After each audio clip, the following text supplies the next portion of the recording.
Good morning, campers. It is, what is it, Wednesday? All day long? Welcome to Midnight's Edge in the morning. I am Tom Connors. With me is the boss man, Andre. How are you doing?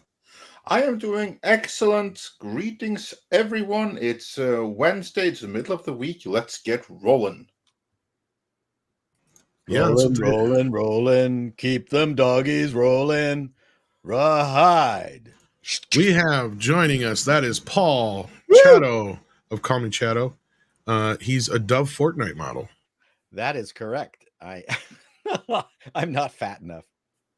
Whoa! Whoa. If you have some kind of other disability or different color than white, maybe, well, you're male, that's another problem right off the bat. Can you chop off your wiener? That's right. My background is Hungarian Jew, so that doesn't count enough. We might be able to work with that a little bit. I'm hungry right now. Does that count? Yes. That, of course, is Culture Casino, who keeps trying to make me do a channel called Midnight Snacks and make me fatter. No, you would be picking the snacks, so you could pick like peanut butter and celery, Twinkies, or carrot, or Taco Bell. Carrots are not a food; they're a torture. Carrots are delicious. Homegrown carrots, come on. They are a form of torture, sir. I've only had carrots once in my life where I actually enjoyed them, and that was when I was at Hell's Kitchen. And I don't know how he did it, but they made them into little balls. Right. Plus, they probably covered them in like sweet syrupy stuff. Yes. Yeah. Didn't taste anything like a carrot. Candy. Actually, it was like a buttery sauce. Yeah. Stay away from processed foods. Yeah. No, that's my life. Tom, I'm gonna mail you some fresh carrots out of my garden. I'm probably 3/4 processed. Also joining us, last but definitely not least, of course, a script doctor who's dressing a lot like Culture Casino today, or is it the other way around? I'm imitating him. He's art. I'm imitating art. That's fair. I'll take it. Yeah, culture imitating art. Yeah, that's right. And welcome, kids, to the program. It is Wednesday. Like I said, it is the weekend before Memorial Day, so absolutely nothing is going on except for movie premieres, basically. So we'll talk a little bit about, I guess not, premieres and previews, I guess, because a lot of folks, some folks, let's say, got to see Flash yesterday. Isn't that right, Andre? Or the day before? Indeed. We had our good friend Chris Gore. He was among those that saw the movie. He regrettably isn't able to join us today, but he did give his review. But outside of that, the scandal, I'm pushing the definition of the term here, but still, it certainly was an annoyance, is that there were a number of fan screenings. There was supposed to be one big fan screening in LA, and the fans were outside waiting for hours. But as it turned out, as the movie was about to open, only about, 6, 7, 8, maybe 10 fans were allowed to get in, because the rest of this tickets for this fan screening were given to friends of the studio employees and their friends and some influencers and YouTubers and stuff like that. So in the end, it wasn't much of a fan screening after all. But hey, they got loads of YouTube videos and stuff out of it, so there's that. Yeah, and they just did that probably so people were like, hey, I just got regular old Man of Steel with tits. Yep. They distracted me with Batman. All the fans who didn't get in rioted. They rushed to Target, and all of them bought tucking rompers. Oh, well, they had a meeting about that, I heard. We could talk about tucking rompers. Yeah. Well, that's the legacy of Anheuser-Busch right there. That's right. They just Bud Lighted themselves. That is the new verb. You got to give Target a little credit because they actually had an emergency meeting, and I think they're going to backtrack on this real quick. They have already. Yeah, see? So there you go. You've been Bud Lighted. Well, exactly. At least they took the proper moves up front, unlike Bud Light, who are just like, what? And then they just stood on it for a minute, and they're like, oh, well, this was this, and this excuse, and that excuse, and what? Just listen to this excuse, and shit. This is so much fun. In other words, we should all be grateful to Alyssa Heinerscheid because now every woke company is living in terror. Maybe that's the verb. You've been Heinerscheid. Yeah, there Heinerscheid. you have it. That's even It's Yeah. been better. Heinerscheid-ed. Yeah. Yes, let's Sounds dramatic. let's make that name famous. She deserves it. She does. We should honor her by making her a verb. Right now, in this video, in this moment, I already decided that I'm going to do a video about that, about this whole target thing. Like, look, this is the outcome of Anheuser-Busch. Everyone is now afraid of being Heinerscheid-ed. Yeah. Heinerscheid with some Schadenfreude. That's some. Exactly. Oh, no. So we need some help here because I'm looking at working on something like, as things change, they always stay the same, and we're going through a very similar phase we did in the late 60s and early 70s. I'm curious if any products back then decided they were going to jump on this political train, because I don't remember that. But of course, I wasn't alive then. But There have been boycotts in the past, and I'm trying to think. I'm trying to think though of Oh, on this right. level, the closest thing I can think of is I'd like to buy the world of Coke. Like Well, that's no even the one closest. boycotted that. No, I know, but like that's what I'm trying to think of. Was there any of this political movement within any kind of business or product that they did at that time in the late 60s, early 70s that like we here at Ben and Jerry's get behind Martin Luther King, like Well, that kind No, of it'd be Not to this more degree. Vietnam related. That's what I was also anything like that. I'm just curious. I don't know if they ever really did at that time. That was my question. But if anybody has any Well, proof to that or any advertisements everybody's they can trying send to me, please cancel- do. Everyone's trying to cancel everybody right now. I mean, there's a whole contingent of people who are trying to cancel J.K. Rowling. So I mean, everyone is trying now, but the problem. I know, but I'm actually asking though. I'm actually asking. Yeah, for people I know, to but I mean, it's send it to me if they can find any it's from that a very era. different. It's a very different time, and we have this mechanism of social media that allows a minority of individuals to scream very, very loudly. So I mean, interesting times. Yeah. Speaking of Absolutely. interesting, I watched that stupid Gremlins show last night, and I had a breakdown over it. Oh, Oh, Yeah, we I saw forgot him. it came out. Yeah. I know nothing about it. Well, it's an origin story for Gizmo, and they call him Gizmo, even though technically he didn't get that name until 1984. But that's neither here nor there because they got him out in the sunlight right away in the first episode, no problem. They break their own rules, and then they try to add the rules, and it's just anybody who in their reviews say that it's got the style of the original Gremlins is full of shit. It is dumb. I mean, I get it's for kids, but they can't, like I said, they can't even stick to their own rules. And I'm very disappointed in it. Anybody gives a shit, so it's going to go away anyway. So, Yeah, I think that one is going to be canceled real fast. yeah, Pete saw my clip. Like, yeah, 2 minutes into the new show, Gizmo's already out in the sun. Fail. Oh, can't be Yeah. out in the sun. No, he can't, but he is. No problem. Wow. They have then all of a sudden in the second episode, then all of a sudden he gets close to the light, and then he gets a bright light thing. It's like, okay, why are you all of a sudden now it's a problem? Just because it's convenient for the plot, basically. But before that, it was just bright lights. They didn't say shit about the sun. It was just bright it's lights. the magic word, Tom. Because. Pretty much. Because. And and again, and you're right, Jason, it shouldn't be it's for kids. No, that doesn't mean it should be fucking stupid.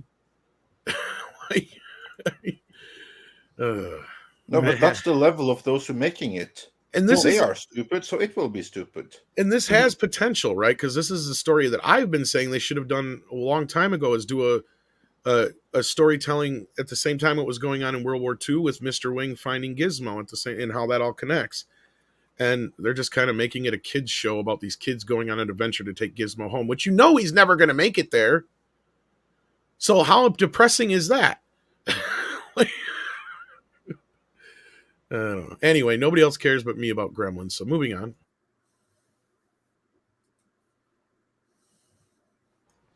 Indeed. Moving on. And Max, when they changed their shit, now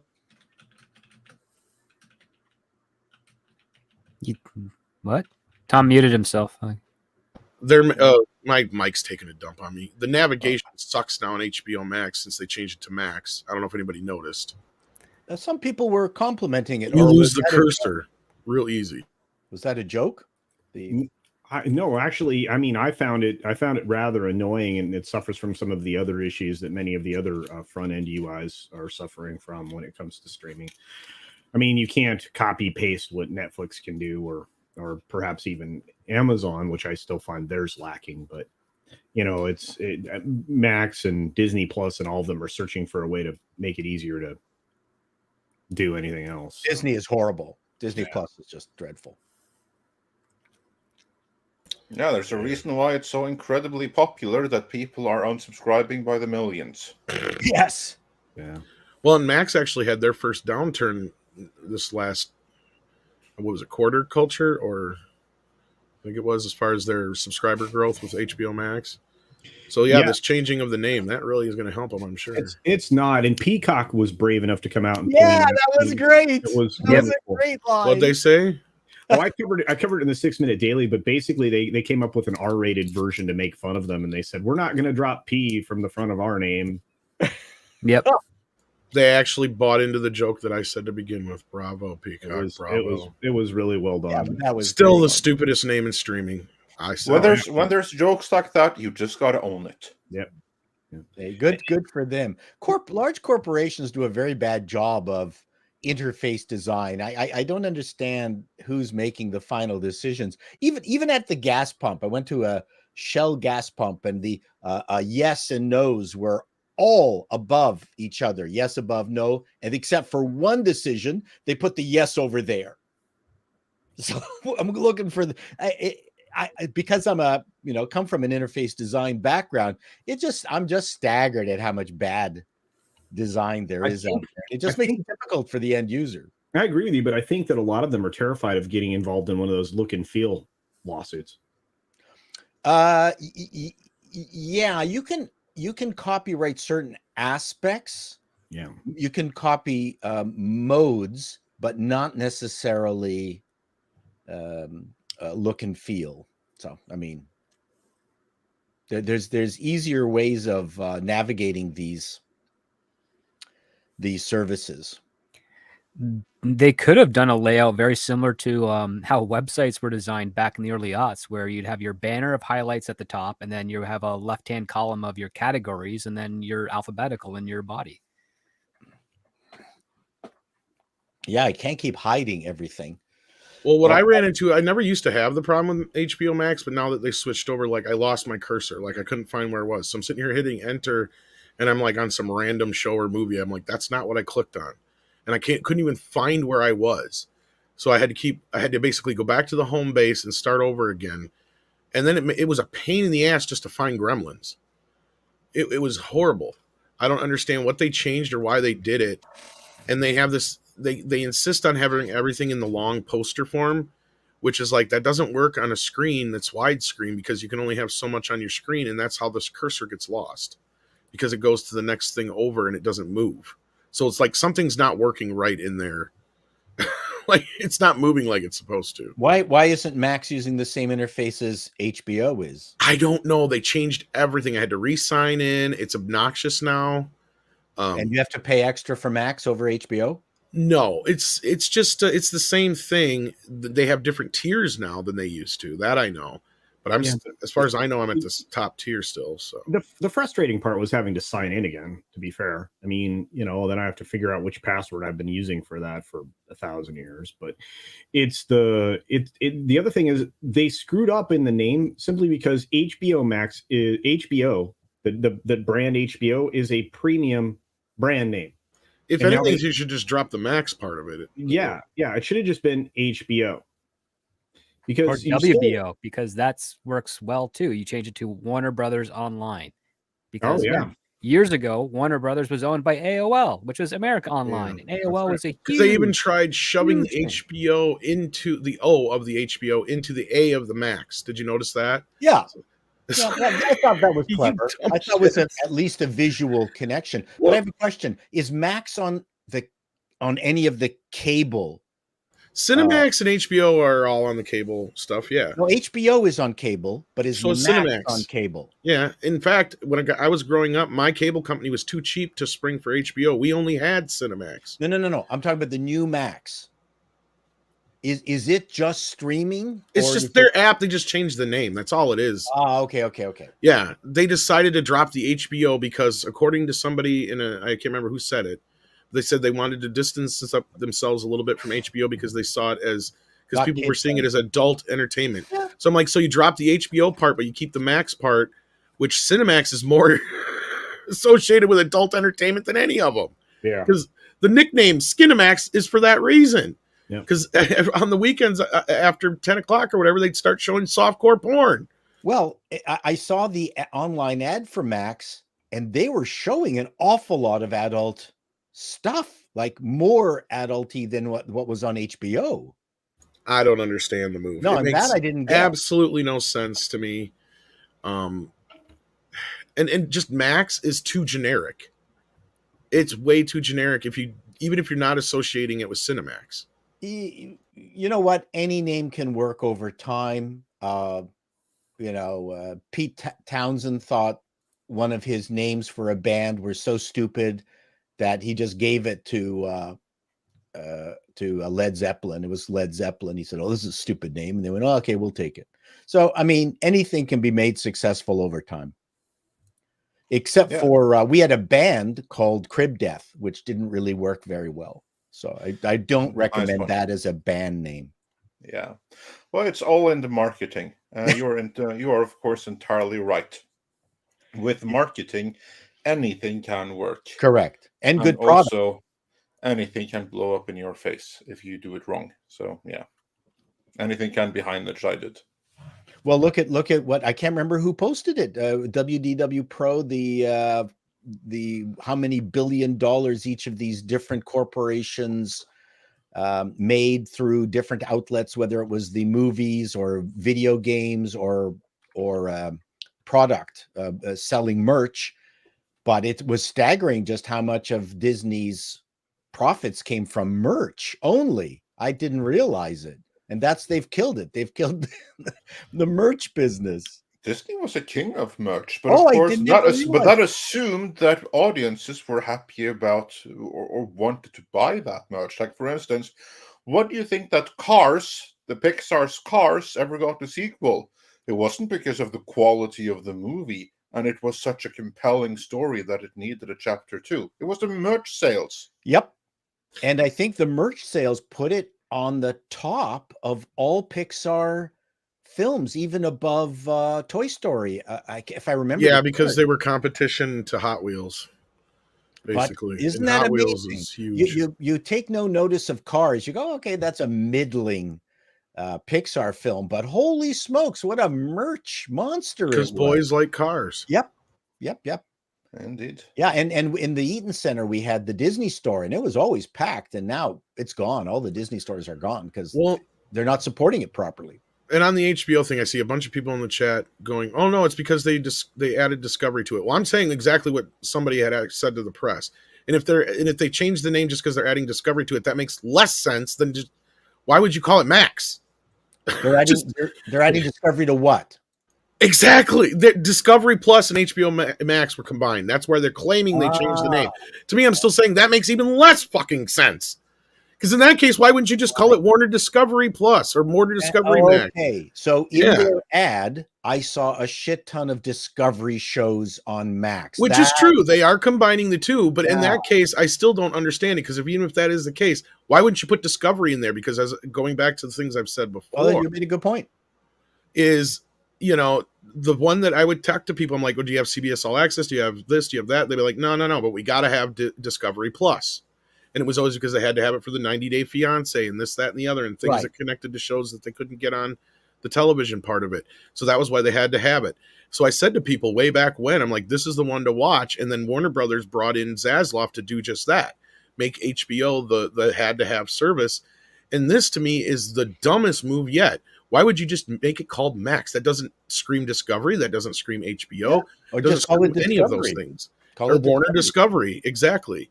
I look, it should be HBO Discovery, right? Or Discovery HBO. HBOD. Yeah. Well, I mean, yeah. HD, HBO Discovery. I have HD. I don't know. Yeah. It just like I said, abandoning a premium nameplate Well, it would be like Disney. It would be like Disney changing their name to something else. It's like, this is a premium brand. And I don't think Brian's 100% wrong here, because there has been a lot of internal strife between everybody. And HBO has publicly denounced their owners. So there is probability that that's why they dropped the name as well. But again, I don't know about it being an FU to the HBO people. Hey, I tweeted back in April 6 better alternatives. Yes, to you the did. name. And marketing departments suck in the 21st century. They don't know how to sell anything. No. Yeah, to me, it's a dumb move, but we'll see how they manage to navigate through this change. We got Hyperguyver 2 here. It says, as usual, Ezra is unburiable. Oh. Yeah, because there was a new trailer for the Flash release today. I sent you that, didn't I? Yeah, you did. You did. And what did you think of that? I thought it was incredibly unbelievable that there'd be a group of girls that would actually scream, "We love you" to the Flash. Did you see what everybody said? Run, Barry! Run, girls, run! Yeah. That's I can't like. I can't wait to hear the reaction of the American audience in theaters during that one scene. That's going to be a real hoot. But no, actually, I thought that the trailer was fun. Like the one moment in it is like when time traveling Flash sits down with his parents and he thinks that he's apparently the one and only Flash in this universe, and then he sees the native Flash to that universe come like dancing, listening to music like an idiot. So you get the Michael J. Fox scene, basically, yeah. Yeah, I thought that was fun. I like that. So, yeah. Well, there's your Back to the Future stuff. Yeah. That looked fun to me. Well, not quite to Back to the Future. It's Back to the Future 2 all over again. Stay down and shut up. Exactly what he says to his kid. Yeah. Yep. Except he can't talk to his actual self because that would destroy the space-time continuums. But in this case, he can. So I think he has already destroyed the space-time continuum, because that's why the Michael Keaton is Batman and Henry Cavill has been wiped out of existence. So yeah, there's that. People are not really catching on to that, though, are they? Nope. Because they're all just giddy about seeing Nicolas Cage and crap. Oops. Yeah. And that's going to make sense to about 2 people in the audience, but whatever. Per screening at most, yeah. Because everybody else is going, why is he there? Yeah. And then I can't wait for all the other people who are going to be like, why is George Clooney here? No, just kidding. Which also makes no fucking sense. This whole thing doesn't make any sense from what it sounds like to me, but it's getting middling to positive reviews from people, so yay. And you know what? Considering everything else that Warner has had come out, middling to positive reviews, if we're honest, that's a bigger win than anyone could have dared to hope and dream for this movie. And I had somebody confirm your story, Andre. They were supposed to go see that fan event, and they got turned away. In fact, I remember him showing me his original invitation, and he still got turned away. So he was even invited and he got turned away. You see, that's why people are pissed.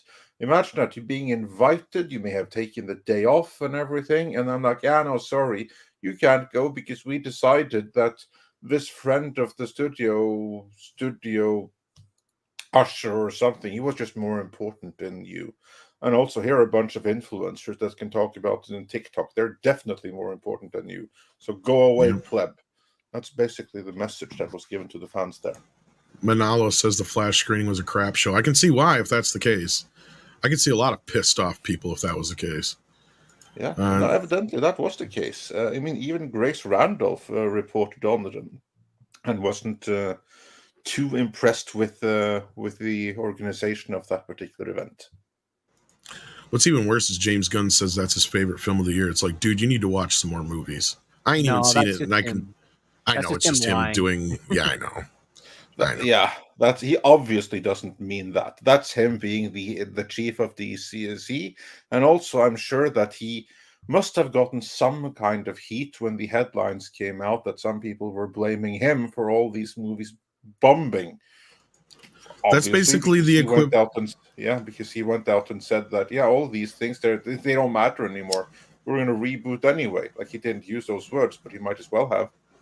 It's the same as when Krusty the Clown goes out and says his burgers are the best, basically. Yeah. Dr. Long Dongler sends us a thumbs up. Thank you so much. If you haven't hit that thumbs up yet, please do. Montaro's been a member for 11 months. Thank you for that. We appreciate the support. We got Waltman here, says, since this is coming from Cameron, take it as rumor, Iger has contacted Lucasfilm Legal for a closed-door meeting without KK. Disney Corporation HR and Lucasfilm HR are talking to each other right now. She's the president of Lucasfilm. I don't know if they can do that. They can. She's not in the leadership council or leadership, whatever that's called. They absolutely can talk with the HR and a representative of that division without involving the president. They absolutely should do that. Do I believe it? No. Sorry. Because they still love Kurtzman in Hollywood. So what makes you think they're going to hate Kathleen Kennedy anytime soon? Well, to be fair, though, at this point, Lucasfilm has 3 franchises. And now, after the Cannes screening, it's clear that she has ruined all 3 of them. Now, and again, I see a lot of people trying to play, and I'm not saying that you're wrong for thinking this, Will Bloom, but a lot of people are trying to go with this idea that this whole thing at Cannes was just to parade her out there and show some failure. No, this is not what Disney wants. The reason they did this the way they did is because tickets went on sale this week. This was meant to promote this movie. Yep. This was supposed to be the fake commercial for Indiana Jones beyond the trailers, and it did not go as expected. Yeah, if anything, this is the worst case scenario for them. The only thing that could have been worse is if everybody was like, it's the worst movie ever made, basically. Sorry, go ahead. No, I'm sorry. But anyway, it was a marketing stunt gone wrong, basically. Yeah. As you said, this is the week that ticket went on sale. And what they wanted to celebrate that was a push in Cannes, where they all wanted the prestige of being these big Hollywood filmmakers being celebrated in Cannes as part of it. You can do that on company dime, you do. So that's one part of it. But the bigger part, where Disney's financials are concerned, is that they wanted the headlines that this is a triumph. Go see this movie. Tickets on sale now. Those are the headlines they wanted. That's what they wanted every single movie reviewer to shout at you. That's what they wanted in Deadline Hollywood, The Hollywood Reporter, Vanity Fair, the bloggers that were invited. They wanted them all to say, you have to see this movie. Tickets on sale now, so that they could report record pre-sales and stuff like that. That's what they wanted. They didn't get it. And now what they have instead is a narrative that the movie kind of sucks. That's what they got. So, I mean, I guess if there is a secret meeting, it's more of like, what the hell do we do to head this off kind of thing. So, because KK is not going anywhere until KK is good and ready to, or she dies. That's pretty much what it boils down to. I mean, like I said, she'd have to do a lot of crazy shit to get fired. And I mean a lot. Yeah. So, but then again, if there's a secret meeting going on without her, it's hard to say. At this point, though, I just want to say one thing, though, because at this point, it's now starting to be existential for Bob Iger, because the Disney company is struggling. The Disney company right now, according to everything we have heard, are starting to have like cash problems. What that means is that they don't have like 10 billion on hand or 12 billion on hand to pay Hulu. So it's not like they're going to go broke next week or anything. Not saying that. But by Disney standards, with every single movie they have struggling, with like that Galaxy Hotel LARPing experience being such a failure, they're losing money in so many parts of their operations. And just look at the Disney share price. It's lower now than when Chapek was fired. 6 months on, now is when things should be better. Now is when Iger should have had time to make changes to make things better again. And instead, the share price is lower. and probably it's going to continue to going downwards. At this point, Iger may not even be there the year and a half that he has left on his contract. He's going to start getting real trouble from the shareholders. They already have an issue with shareholders that sued over and named Chapek, to be clear, but that only goes to show that now they're starting to have a real problem with their shareholders. That's ultimately Iger's problem. If he feels that at this point it's him or Kathy. Like, I'm not saying that is the case, but I'm saying that is a more pressing concern now than it's ever been before.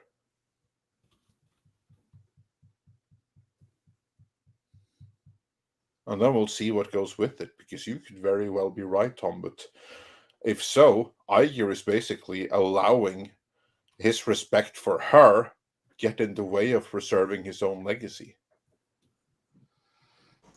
I don't know if they see it that way, but yeah, I get what you're saying. Yeah. I mean, she's just a very powerful whatever. So, yeah, Gosker Verlot says, did you see the new Star Wars desperate attempt to make Ray relevant? They really going to use Mark after screwing him over?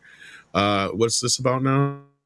I can tell you, it's like a new promotional piece, like some seed articles that's been planted out there, which are basically arguing that Mark Hamill and Hayden Christensen are going to be back for the new Rey movie, which they cannot possibly know because they had barely started working on that thing, and there's a writer's strike. So all of this is obviously spin to try to counter this immense narrative, which again only tells me that probably Kathleen ain't going anywhere, and she has like a history of dropping like news that's going to try to bolster the impression, oh, look at all the cool stuff that's coming from here. This is more of that. So this to me is like a sign of shit. Indiana Jones is going to fail, isn't it? We have to try to make people excited about the next product. Indeed. And then we've got Marksman 11-7B says the Real Men of Sparta AD has come back. Best parody. I'm not familiar with this. Real Men of Sparta AD. This sounds like a Bud Light parody. It sounds like it used to be. Yeah. Meets 300. I have not seen this, but it seems like one of the TikTok Bud Light homebrew commercials, which are the best ones. Waddle D's Nuts says, Hail Midnight's Edge, happy Wednesday. So HBO Max is now just Max so far. I honestly don't see much of a difference. Thoughts? Outside of a few things, yeah, no, it's pretty much the same damn thing. They got all the same hubs and crap. But the navigation seems funky now. Like, since they've changed everything, something's out of whack. Like, they didn't program it right. I'm sure they'll fix it. Of course, I was just using it on Roku. I can't say it's that way on everything. I should have pointed that out to begin with. Strike, Burn Hollywood Down says, Secret Hideout Trek is so successful. The Strange New Worlds trailer dropped 3 hours ago and no one knew or actually cared. And it's not geo-blocked for a change. Well, that just shows you the state of Star Trek, I guess. Indeed. But that also actually shows you how unsuccessful Paramount Plus has been when the new Star Trek shows make up 33% of their viewing. And I think the only reason they're beating the Yellowstone spinoffs is just because there's more Star Trek and it's been there longer. Is this like the trailer that has like the two characters from the animated series show up in Strange New Worlds? I don't know. I suspect that's the case. Yep. Yeah. So they're trying to mix that parody bullshit in with the other crap they got? Not trying to. They've done it. For fuck's sake. I mean, they announced they were going to do that a year and a half ago. Yeah, I know, but I thought people were just like, that's not exactly canon. It's just like whatever. And it's like, no, it's fucking canon. We told people it was canon. That fucking stuff was so stupid. It was an insult to Star Trek. Like, all this other shit is shitting on Star Trek, but that was like blatant. And I can't believe people got behind that show at all. That's still the funniest thing ever. The funniest experience I had at Star Trek Las Vegas that year. Because it was when they were introducing that. They were supposed to be showing this was the first time anybody was seeing the characters. They had the creators of the show on stage, all that business. They announced that was the next panel. Every panel was packed for the whole weekend. Every single panel, the nerdiest of nerdy panels, had lines going out the door to ask questions. As soon as they announced that cartoon thing was coming on, everybody fucking vacated the room. There was literally like a dozen of us in that room afterwards. That was it. At the most. And some other people left. There was like a couple people behind us in line that just left because they didn't want to bother asking a question, I guess. There was like no interest whatsoever in it, even then.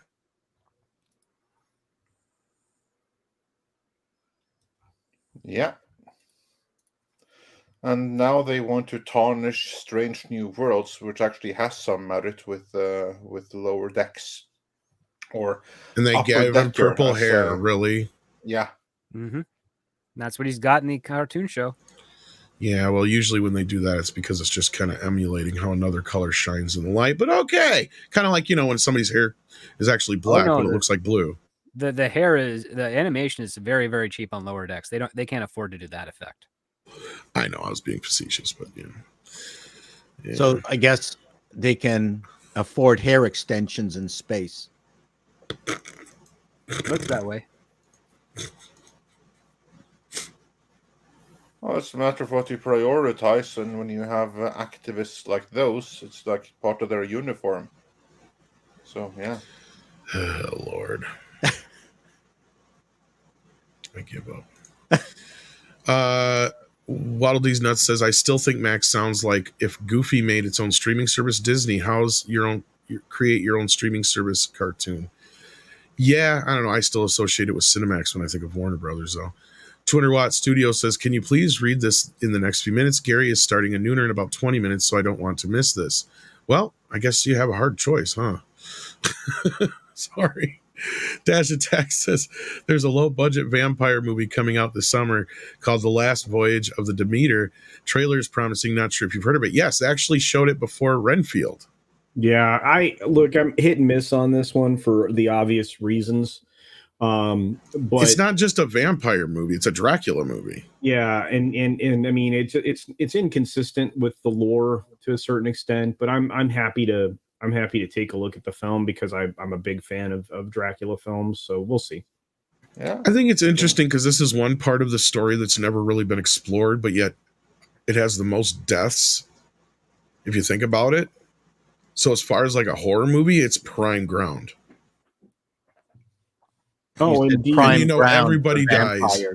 Yeah, indeed. But it's just like, like I said, I mean, we'll see what happens. I'm going to go see it. So there you are. I mean, I'm not so keen on this idea of maybe there being the kid that survives or whatever that tells the story, but whatever. To me, it's like, no, everybody died because Dracula killed them all. End of story. Anyway. It's fun. Waddle D's Nuts says, hiya, Max. I made a streaming service. Oh my gosh, look at all the softcore porn. 200 Watt Studio then says, Paul, I saw Crib Death on your SIDS opening. What? That's sudden infant death syndrome. Yeah. Yeah, it was not the best name for a band. We were teenagers. We felt we were, edgy.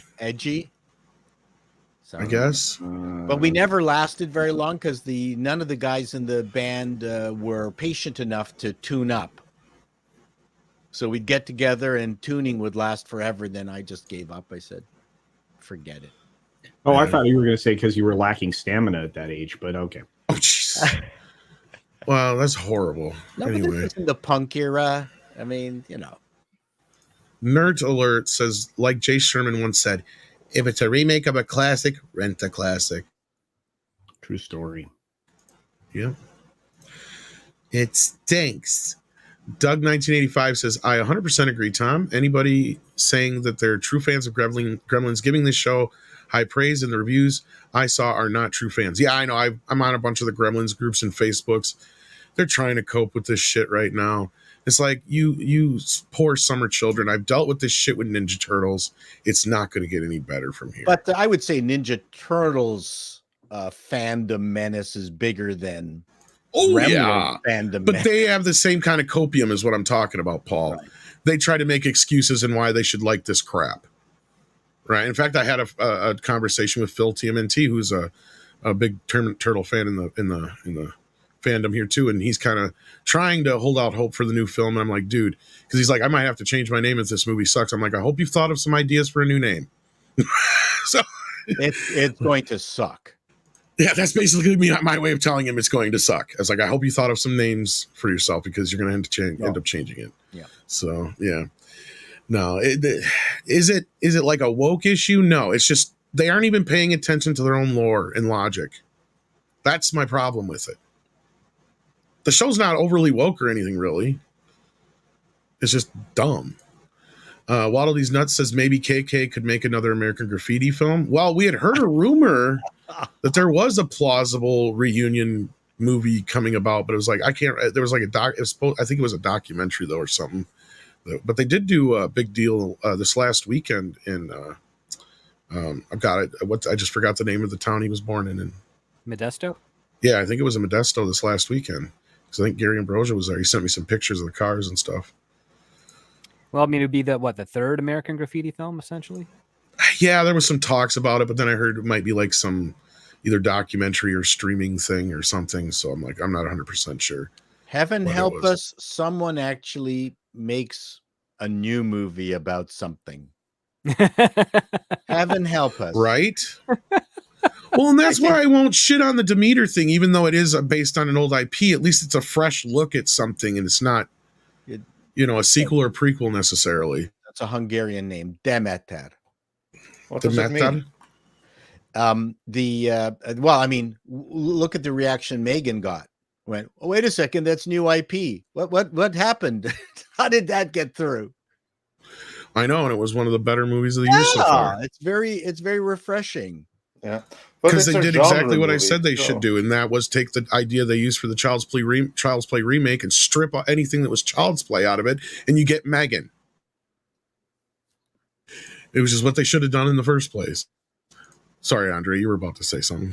Yeah, no, I was just saying that like the last voyage of the Demeter may not be a remake and reasonably original, but it's spun off from something else. It's spun off from an established IP, so I guess it gets a pass. Well, someone posted that Demeter is Greek. All I'm saying is Demeter is also a Hungarian surname.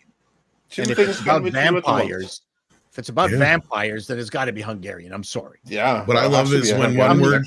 How many Greek vampires are there? You know what I love more about language, Paul, is when you have one word that is completely innocent in one language, but is definitely a swear word in another. Talk to my Portuguese business partner, my Brazilian business partner. It's the funniest take. That word. That word means spume. Really? What? Like every word you ask Flavio, and he goes, "Oh no, that word actually means something." I mean, those are my favorite kind of words. Yeah, that's obviously Portuguese has got the most untranslatable or crossovers anywhere. Because Flavio's hilarious.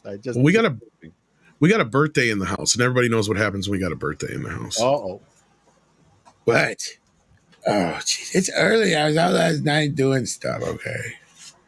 What? Birthday boy. Hey, kid.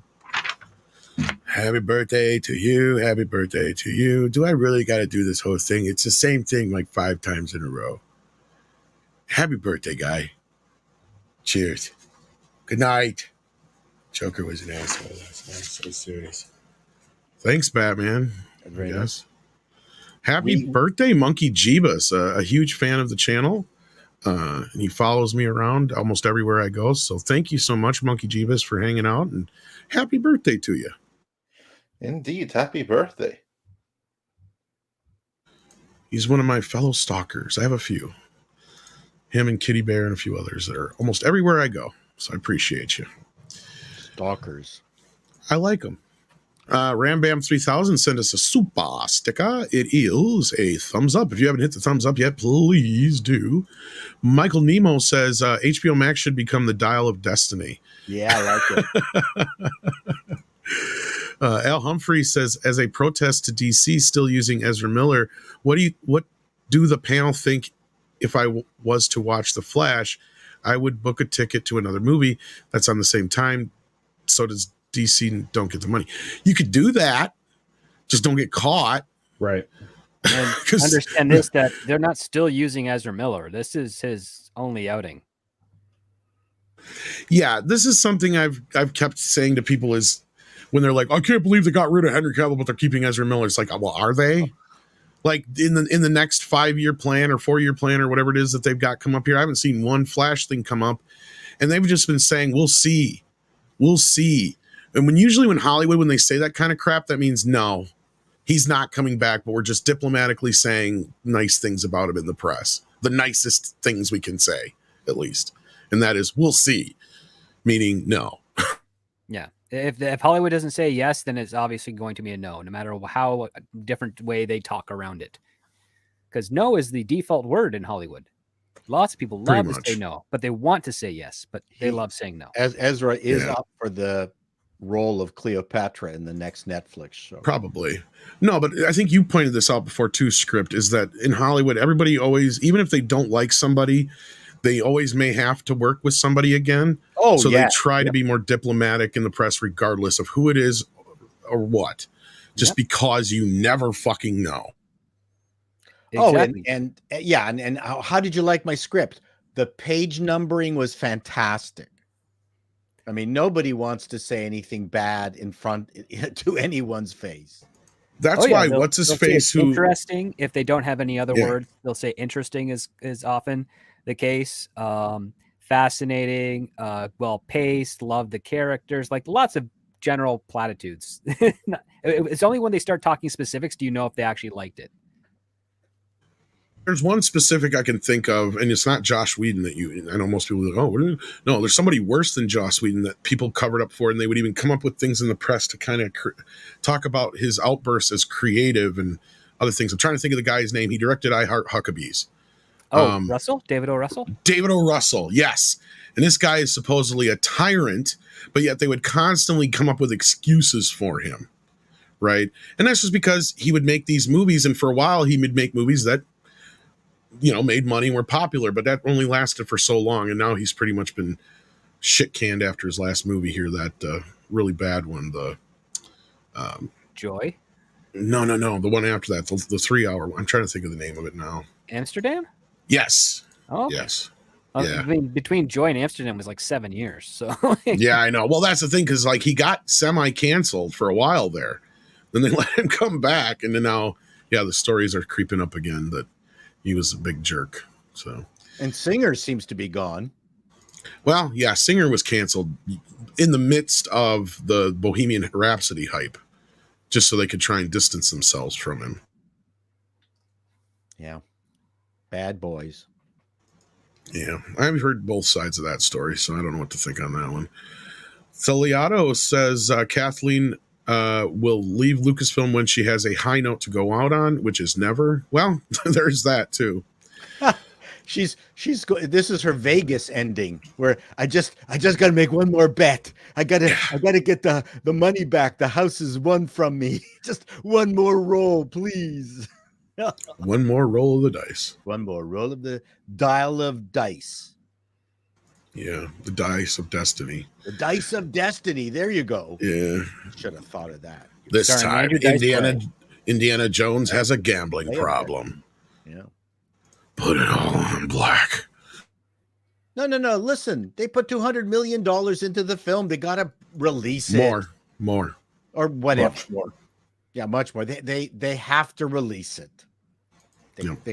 They can't bury every single picture like Batwoman or Batgirl. We know they've spent at least 300 million pounds, was it? That was reported in the really on that's horrible. I think it was around 270 British pounds sterling, which converted to 300 plus million US.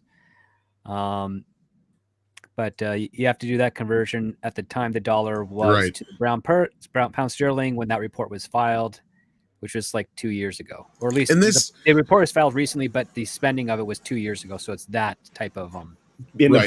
the value of the pound sterling at that point was rather high compared to now. yeah. and if it, before anybody goes, oh, like we caught him doing so, no, this is something that movies have done since the beginning of time. Forever. Yeah. This is why they used to shoot movies in Romania, or why they would shoot, because at that time the dollar to pound, the dollar to whatever their money was, there was, you know, they could get, you know, $100 worth of things for $10. Well, You know, that studios kind of- only purchase foreign currency in places where they will actually get money back. Like places like the UK, they just set up a subsidiary to get local loans, so they don't have to pay as much taxes, and they also don't have to pay any exchange rate premiums. They like there's no studio, aren't any U.S. Hollywood studios set up in in Canada from the U.S. because it's cheaper for them just to buy Canadian currency. But there are tons of studios subsidiaries head up in the UK because the British pound sterling is way more valuable than the US dollar, or at least has been for many decades.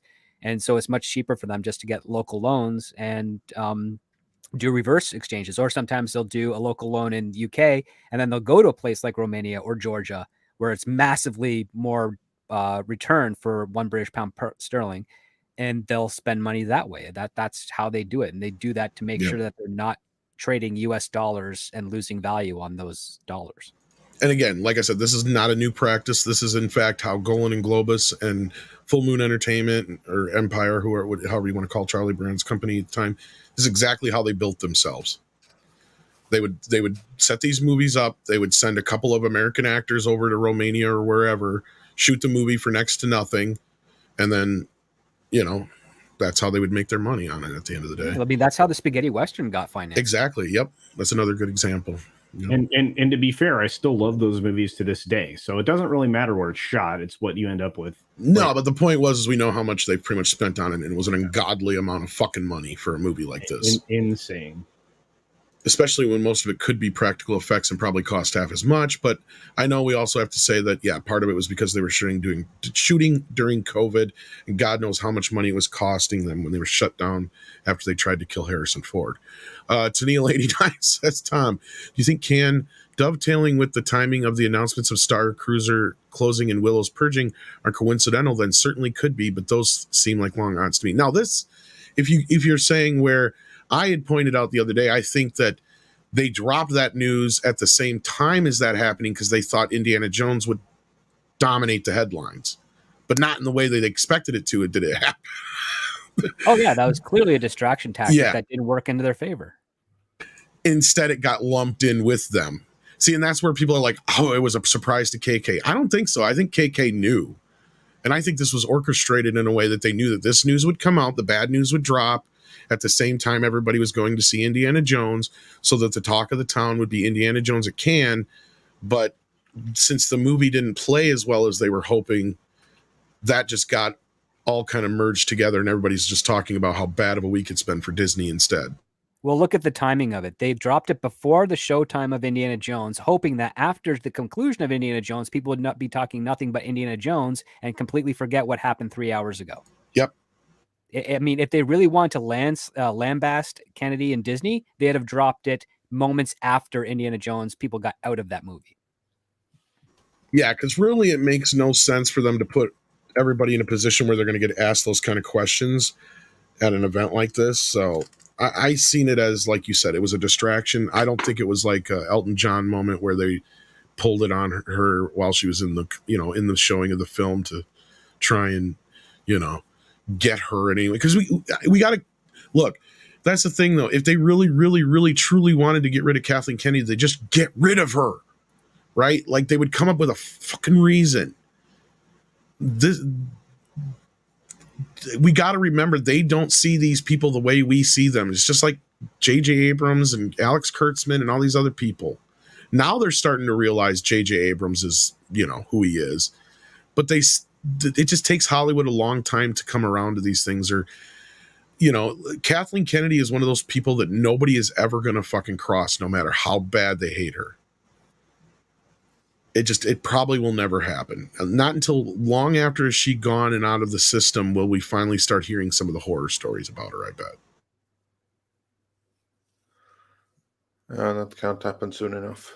I know, right? But there's no sense in Disney doing it. So, yeah.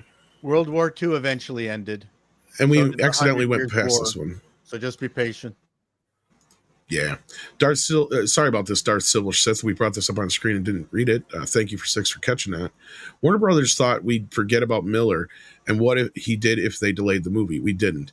Well, that was part of it. One. Yeah. But they were hoping for that part on top of, Batman taking away a lot of the attention from that too. I responded to this when I said the thing cost $200 million. You got to put it on, and you guys said that it cost more. But yeah. Oh, we thought you were talking about Indiana Jones. My fault. No. I was talking about the Miller. I was responding to and this. The Flash thing. Yeah, we know that cost at least more than 200 million too, because they've reshot it like 3 times now. Yep. Yeah. That's got a decades-long production budget. This thing is never going to make a dime in profit. No. Like removing Gale and getting rid of Heard from Amber Heard from the Flash. Aquaman. No, that's I'm trying to make a Flash joke. I blew it by stumbling. Oh, okay. Oh, it happens. Damn! Stumble kills a joke. It does. It does indeed. At the end of the day, I don't think this is going to factor into it as much as we would like to hope or think it would, I guess, because the normie audience is not aware of a lot of Miller's antics. Yeah, no, that's exactly right. Or they don't even really know who Ezra Miller is, let's be real. Here's like the thing. These studios, they're not stupid. They know that the average lot, they have short attention spans. Like everyone watching here right now, everyone on the panel, everyone watching this, we have a particular interest in this thing. So we are more aware of what goes on in this particular field, right? Most people don't. Most people, to the extent of which they were aware that there was everything with Mr. Miller, it's all forgotten by now. So when they pushed the movie back, they knew what they were doing. They knew that going to be many news cycles between now when the things are looking the worst and the movie's release. So as long as they're able to keep Ezra under lock and key, so he doesn't go and make an ass out of himself again shortly before the movie, because that's going to be an issue. But as long as he can stay out of trouble in the months leading up to it, and they have like some fun trailers and everything, the movie is going to be fine. I mean, that's why everyone is freaking out about Anheuser-Busch right now, because that is one of the few cases where the customers actually voted with their wallets, and many enough did it that it made huge ripples. So much so that you now have other companies that don't want to be the next Anheuser-Busch. You don't hear about that in movies. And that is because traditionally, movie audiences are have too short memories. And the kind of stuff that Ezra Miller did, it's not gonna be too detrimental. Yeah, it might shave a few 100,000, maybe a couple of million off the top there, but it's not going to do anything more than that. However unfortunate that may be. The first boycott of this magnitude was the Gillette ad from about 4 years ago, where all men are bad ad. That was a big boycott. They lost a crap ton of money. Yeah, they lost a few billions on that actually. But the problem was that people weren't informed enough. They were like, oh, I'm not going to buy Gillette because that's horrible. They think I'm bad. I'm going to buy this thing here right next to them instead, which is from the same patent corporation. This is from Procter & Gamble, and so much of products like that are from Procter & Gamble. So you go for a replacement product, and the next 3 replacements are going to be from them as well. So did it harm them? Yeah. But again, it's not like the Bud Light situation. It didn't do wonders for the Gillette Racers brand. Oh. No, it didn't do that, not at all. But it didn't really harm Procter & Gamble that much at all. But yeah, obviously there was like a decline. but it wasn't like the end of the world. And if you go and look at razor sales right now from Gillette, I mean, probably there was a permanent dip, but a small one. I bet that most of the sales that they lost at that time, they've picked up again since. Oh, I probably. obviously cannot prove that, but that's exactly what I mean, that customers are loyal to a fault and they have short memories. And that's a problem because it precludes you from voting properly with your wallet. Which is why, again, everyone is now watching what happens with Bud Light and Anheuser-Busch, because that's voting with your wallet proper. And if people keep that up, that is sending an example which is 100-fold as powerful as anything Gillette ever did, or done to Gillette, where blowback is concerned. Indeed. And let's get a few more of these, and then we'll actually get into, well, we kind of already been talking about the main topics, but yeah.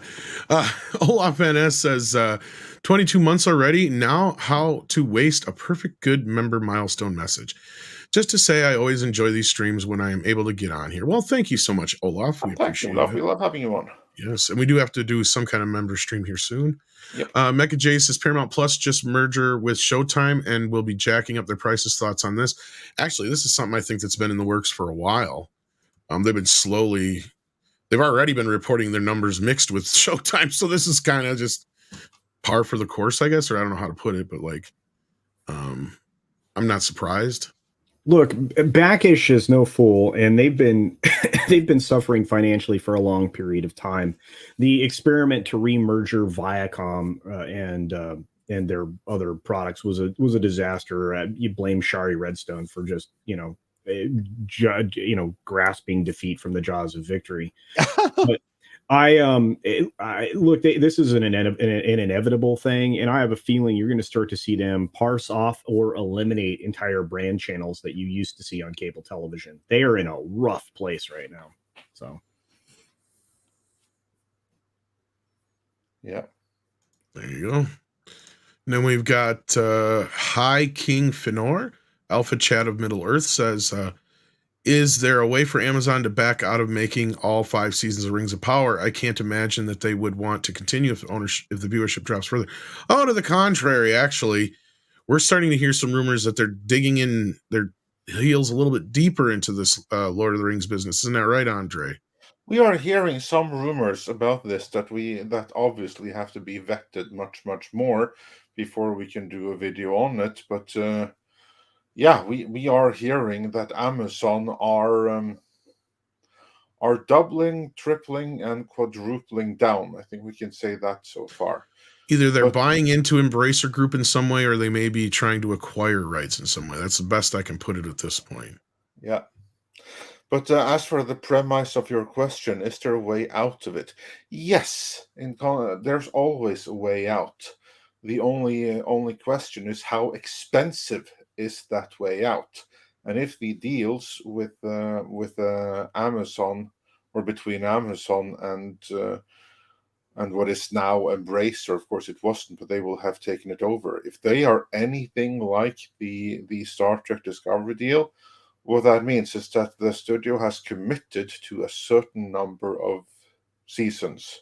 And if they want out before that certain number of seasons are paid, then they have to pay a cancellation fee, which is about equal in size as it would be to pay for the remainder seasons of the series anyway.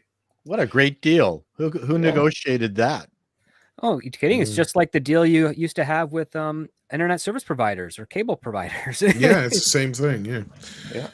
No, and you got to remember the Rings of Power deal was made off of their deal with the Tolkien estate. The fact that Amazon is getting in bed with Embracer is a new part of this. That means they're trying to get involved. They've actually are involved in the new Lord of the Rings and Hobbit game that's coming out. Correct. So we're hearing a lot of this stuff. We're doing a lot of research into it. We're vetting it. Six has been researching it for months now. There's some tea leaves to be read just from some of the communication coming from or attributed to Morfydd Clark, where I don't know whether she never reads any of the trade press or never reads any of the online commentary, but I'd have a very difficult time as an actor keeping going, getting slammed as she's gotten slammed over both her performance and also the writing that she has no control over. The show's been dreadful. She's not very charismatic.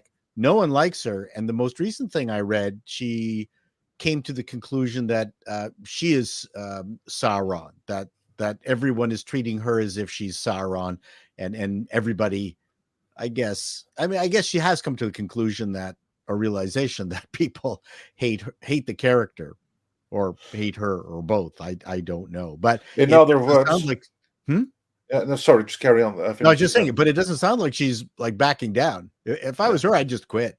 In other words, it sounds like she is of the passive aggressive type. Yeah, like those bastards. Like, here I am, the hero, and they see me as Sauron. That's like really passive agreement statement she's making right there. Maybe that's the angle, but yeah, the kind of pummeling she's taken, I would have quit as an actor. My ego could not handle that kind of abuse. Yeah, well, she's kind of like playing the victim in a sense as well, like trying to guilt people into stopping from the sounds of it. When instead she should realize, I mean, this is what I would hope that she's going to realize, that, you know what, judging from my period before, I just don't have the charisma. Just don't have the charisma to be like a lead actress. This is the only time I'm going to be a lead, so I'm just going to play this for all it's worth right now, collect the paycheck, and hopefully be able to live from that, and then do whatever is said without doing anything that's going to further make me look bitter and passive aggressive and what have you, which of course is exactly what she's doing right now. She comes across as someone that takes on the role of a victim and is all kinds of passive aggressive towards the audience.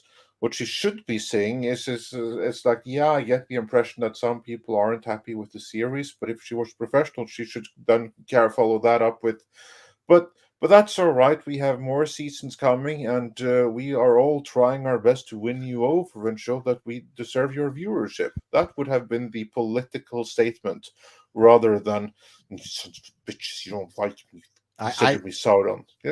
I would have said, we're planning on getting this right in season 5. Yeah, well, for instance, yeah.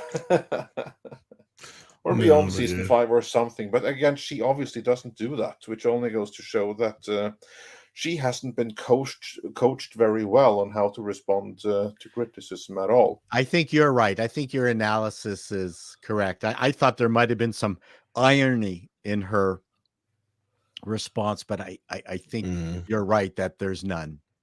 But why as would far there as be the irony that no one is going to pick up on? Good point. But as far as the Amazon situation goes, no, I think they're definitely digging in when it comes to Lord of the Rings. In fact, I'm kind of freaked out that they're going after the other stuff now. I have no idea what topic they're going to be covering, what plots they're going to be covering. They're going to try and get back into Lord of the Rings and The Hobbit. They're going to try to remake the originals. I'm not so sure that. I think that they bought Warner out of their fucking contract, or something to that effect, because something's going on here. Oh, yeah, that's what I was trying to get they at. Just change things around. Oh, look at all those Roberts! Wow, they're really cute and small, and. I think they're trying. I think they're maybe they're trying to get involved in a lawsuit with Warner. Well, they've got nothing. They don't have any. They don't have enough story in the threads that they purchased to make anything worthwhile. So, I mean, yeah, maybe it is the Embracer side of things. Sure, but the other problem is that is that going to change? I mean, outside of like paying Warner's a giant sum of money to get out from underneath the movie rights that they own and that they have just reinforced with this anime style War of Rohirrim, right? I mean, they're kind of host. There are no real good stories that they can tell based on the appendices and some letters. Well, the mistake they made was, well, here I'm telling you, my expert opinion is that they could have followed oh God, I forgot the name of it. The Skyrim is part of a group of stories, An the anthology. Elder Scrolls. So the Elder Scrolls follows a different region, and each region benefits from the lore of another region, but is completely unique. So Skyrim is completely different from the previous game, right? Script. I mean, Oblivion. So they had I mean, Oblivion. Oblivion. Yeah, that's right. So before Oblivion, there was another one, but so they show a map and they go, so Oblivion could have been Lord of the Rings. And then over here, we now have Skyrim, where we've now added dragons.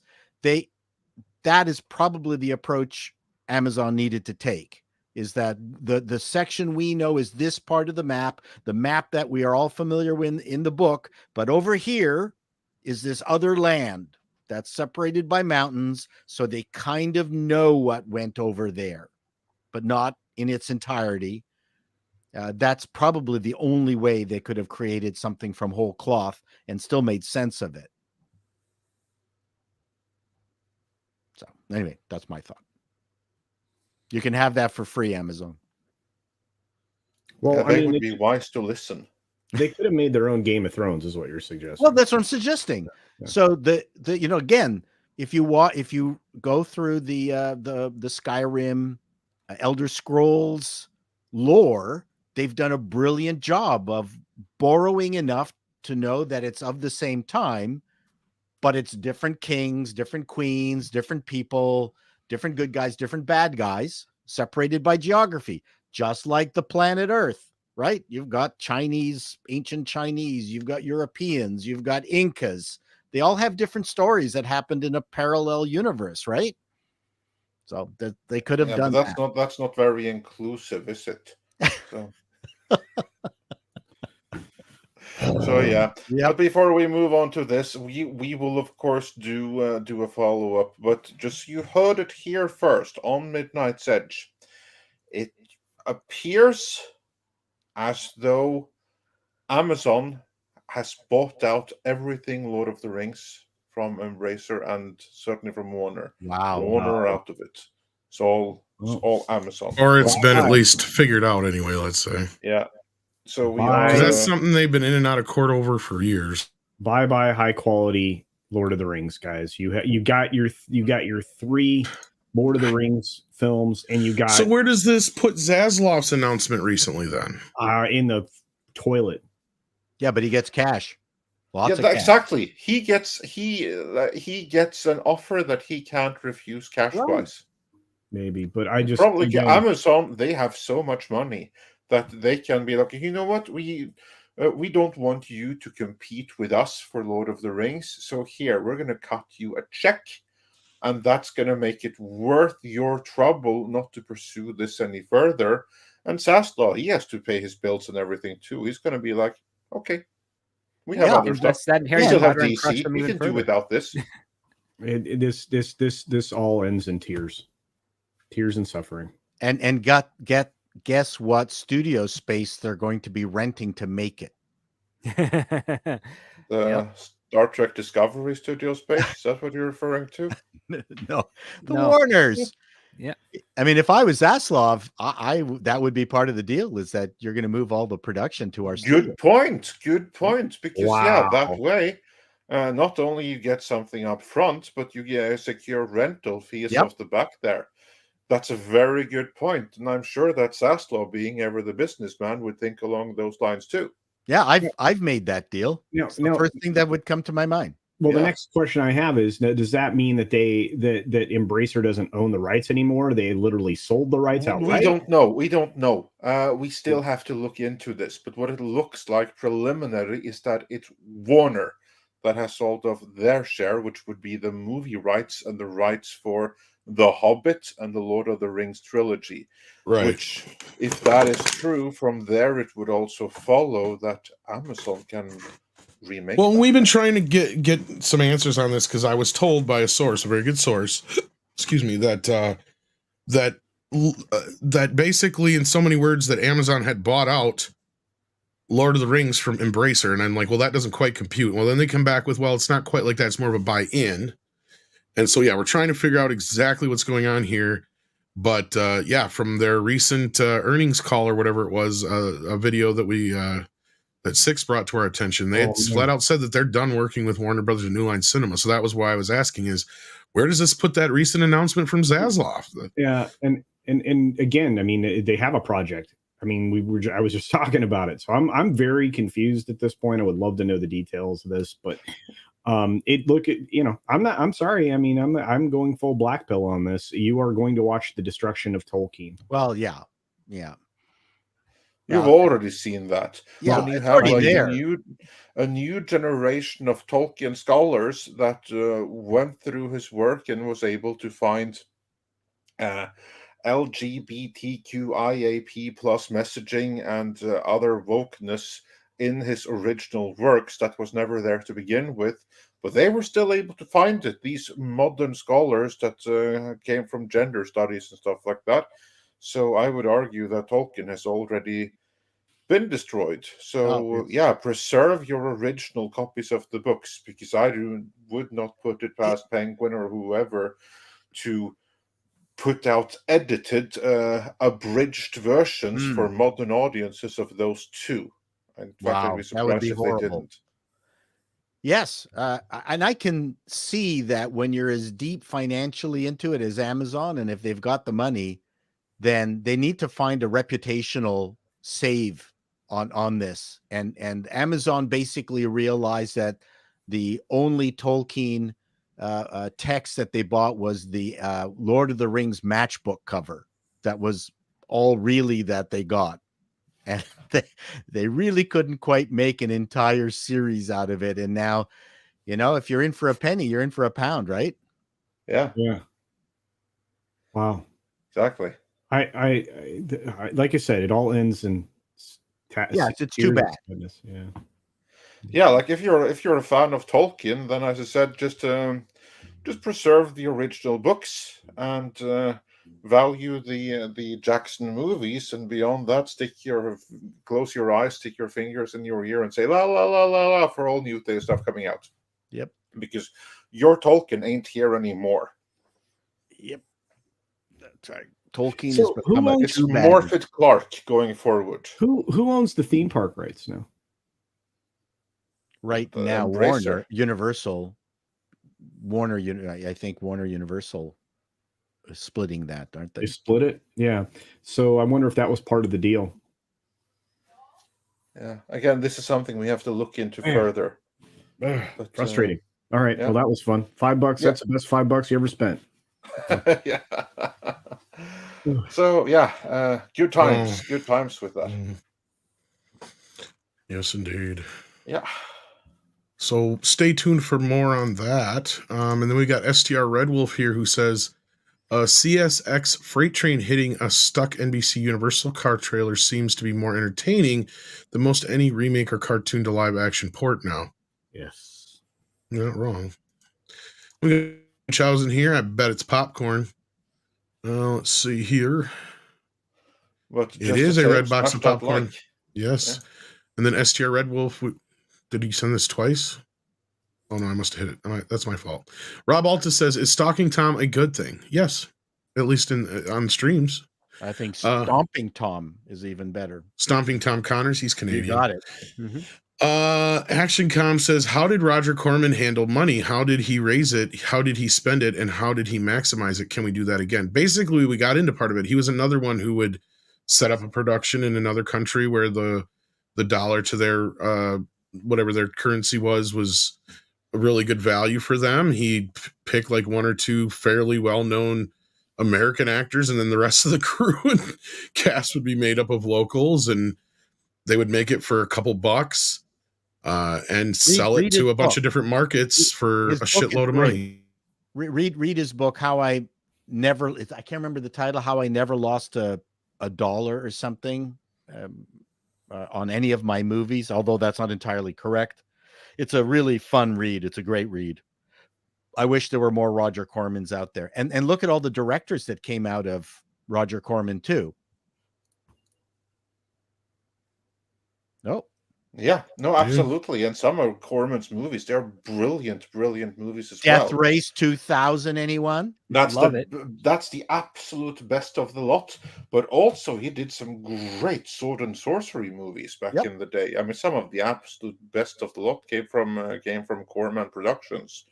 And so many filmmakers, so many chances. We absolutely need another Corman. And I can also tell you how he didn't spend any of the money or raise any of the money by catering to any kind of ESG rating.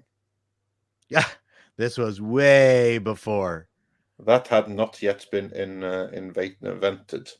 Moving on from there, Too Tired says for $2, KK is protected class as a feminist activist, but more importantly, as Hollywood royalty and aristocracy. That is her primary shield of protection, that she's aristocracy, and she has, although not necessarily because of her alone, but she was there when a lot of careers were made, and many people in Hollywood have put their kids through college based on association with movies that she also was involved with. Wouldn't you say so, Script? Yes, it's not just through college, but she's made sure that they've had careers. If not through acts of getting them involved in productions or silently co-producing their startup films, she's been there and she's watched those that made it to high levels from the beginning. So she's got a lot of people that owe their careers to her just being around. And in Hollywood, nobody forgets that. Even if they, I mean, listen, only Weinstein was the one that actually got burned. And that's a rarity. So yeah, this is like the thing. There's genuine loyalty there, which is part of the issue. Why it's so difficult to get rid of her. There's so many people that will never admit that she has screwed up completely, and she's way out of her depth, although she completely is.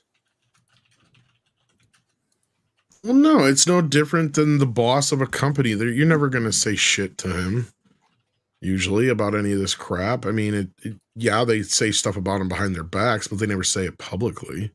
Yeah. I mean, very rarely are you going to get somebody like a Victoria Alonso where they're really going to go out there after their boss publicly. But look at what happened to Victoria Alonso. Even though that same boss wasn't in charge when she got shit canned, don't think that didn't factor into that whole thing. Oh, absolutely. But no one or very few owes their careers to Victoria Alonso. Absolutely. No, and that's where I say, yeah, it was KK, regardless of her protected class status, regardless of any of that shit. How much shit she's done in Hollywood, how many people she knows, the people she's worked with. I mean, all that is a factor in this, and we cannot, and nobody can deny what she has done in a way. I mean, yeah, you can deny it because Spielberg is really the person to give credit to at the end of the day, but she still was the named producer on, all those films, and because of that, she is the most successful producer of all time, hands down. End of discussion. Nothing to do with her, not the biggest female producer. No, the biggest producer of all time. She has made more money than any other producer. Yeah.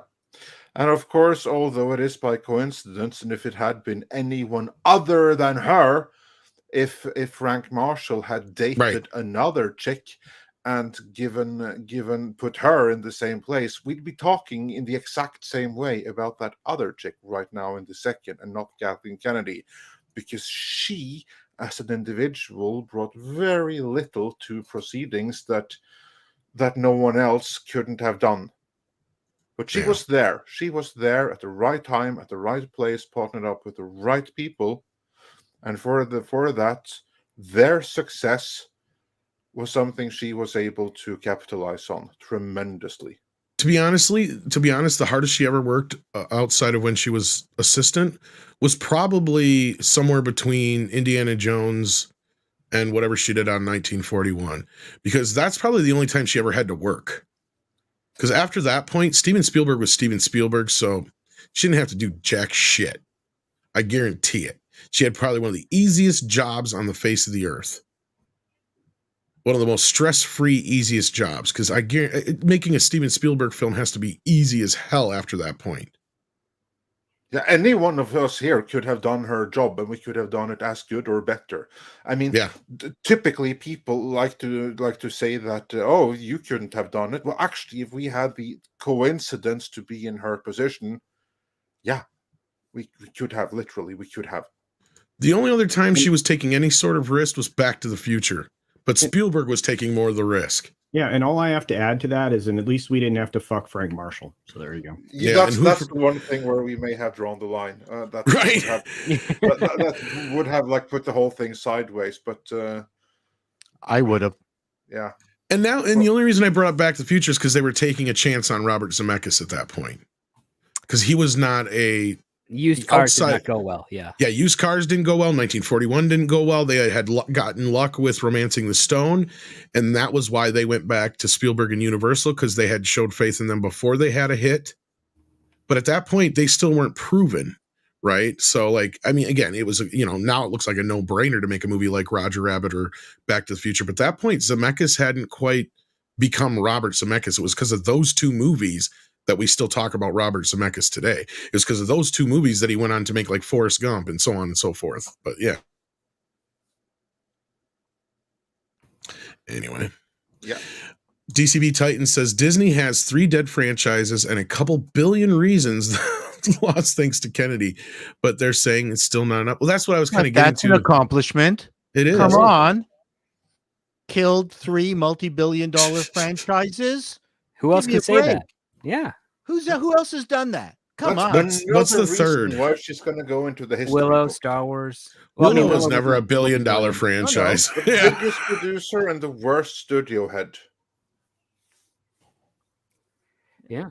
She will be remembered in infamy in Hollywood in 80 years. Yeah, because I mean, this is part of her legacy now. She has destroyed Star Wars, Willow, which granted wasn't much to destroy, and Indiana Jones. But between Star Wars and Indiana Jones, and she's one person that single-handedly destroyed both. That's impressive. And I would suggest that her overall influence at Disney had an effect both on Marvel and Pixar. Okay, so we can add in that she also destroyed Marvel and Pixar by proxy. I mean, her legacy gets better by the second. I don't know about that. No. Maybe Marvel to a point, but Pixar was all getting rid of Lasseter. Yeah. If Lasseter was still there, I don't think it would be any problems anymore. But I'm throwing that in there anyway. I get where you're coming from to a point, but yeah. Stuff, all the disease that infected Star Wars infected those other 2 studios. I cannot believe that there wasn't some kind of overt or maybe not quite overt synergy within the Disney group, and I blame her for that too. You could be right, but I think it's more so she just bought into that rhetoric, right? Like, yeah. I mean, I feel like she was just more than willing to not only get on that train but fund that train, or however you want to put it. And that because Brave is where that corporate culture was there in Disney when I was around in the 90s. Right, because Brave is really where Pixar started going off the rails. Because that is ground zero for all the problems. It was those individuals involved with that movie that butt heads with. They fired the director of Brave.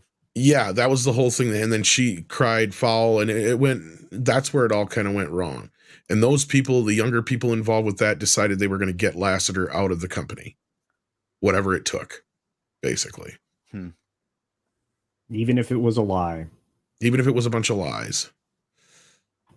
That was really bad. I'm sorry, but Lasseter, if Lasseter was still at Disney right now, they wouldn't be having the problems they have in any of their animation divisions.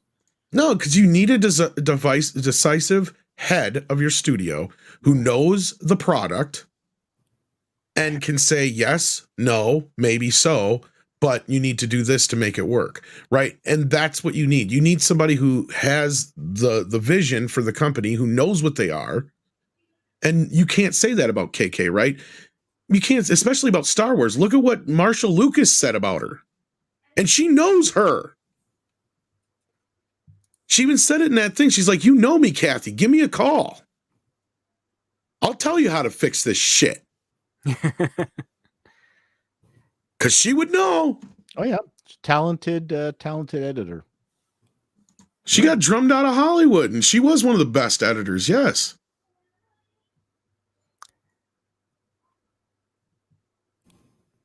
I mean, part of it's her own fault, whatever. I'm not going to say that, but whatever it is, at the end of the day, when it comes to Star Wars, she has no fucking clue what she's getting into. When it comes to Indiana Jones, I know what she sees when she sees Indiana Jones.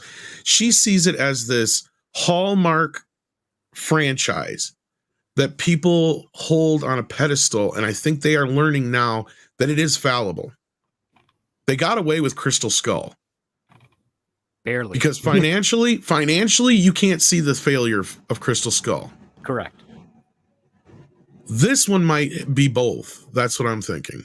Well, and like I keep harping on the fact that if the studio actually had a heartbeat left, they would have found other properties that were brand new and not just mine Willow and Indiana Jones.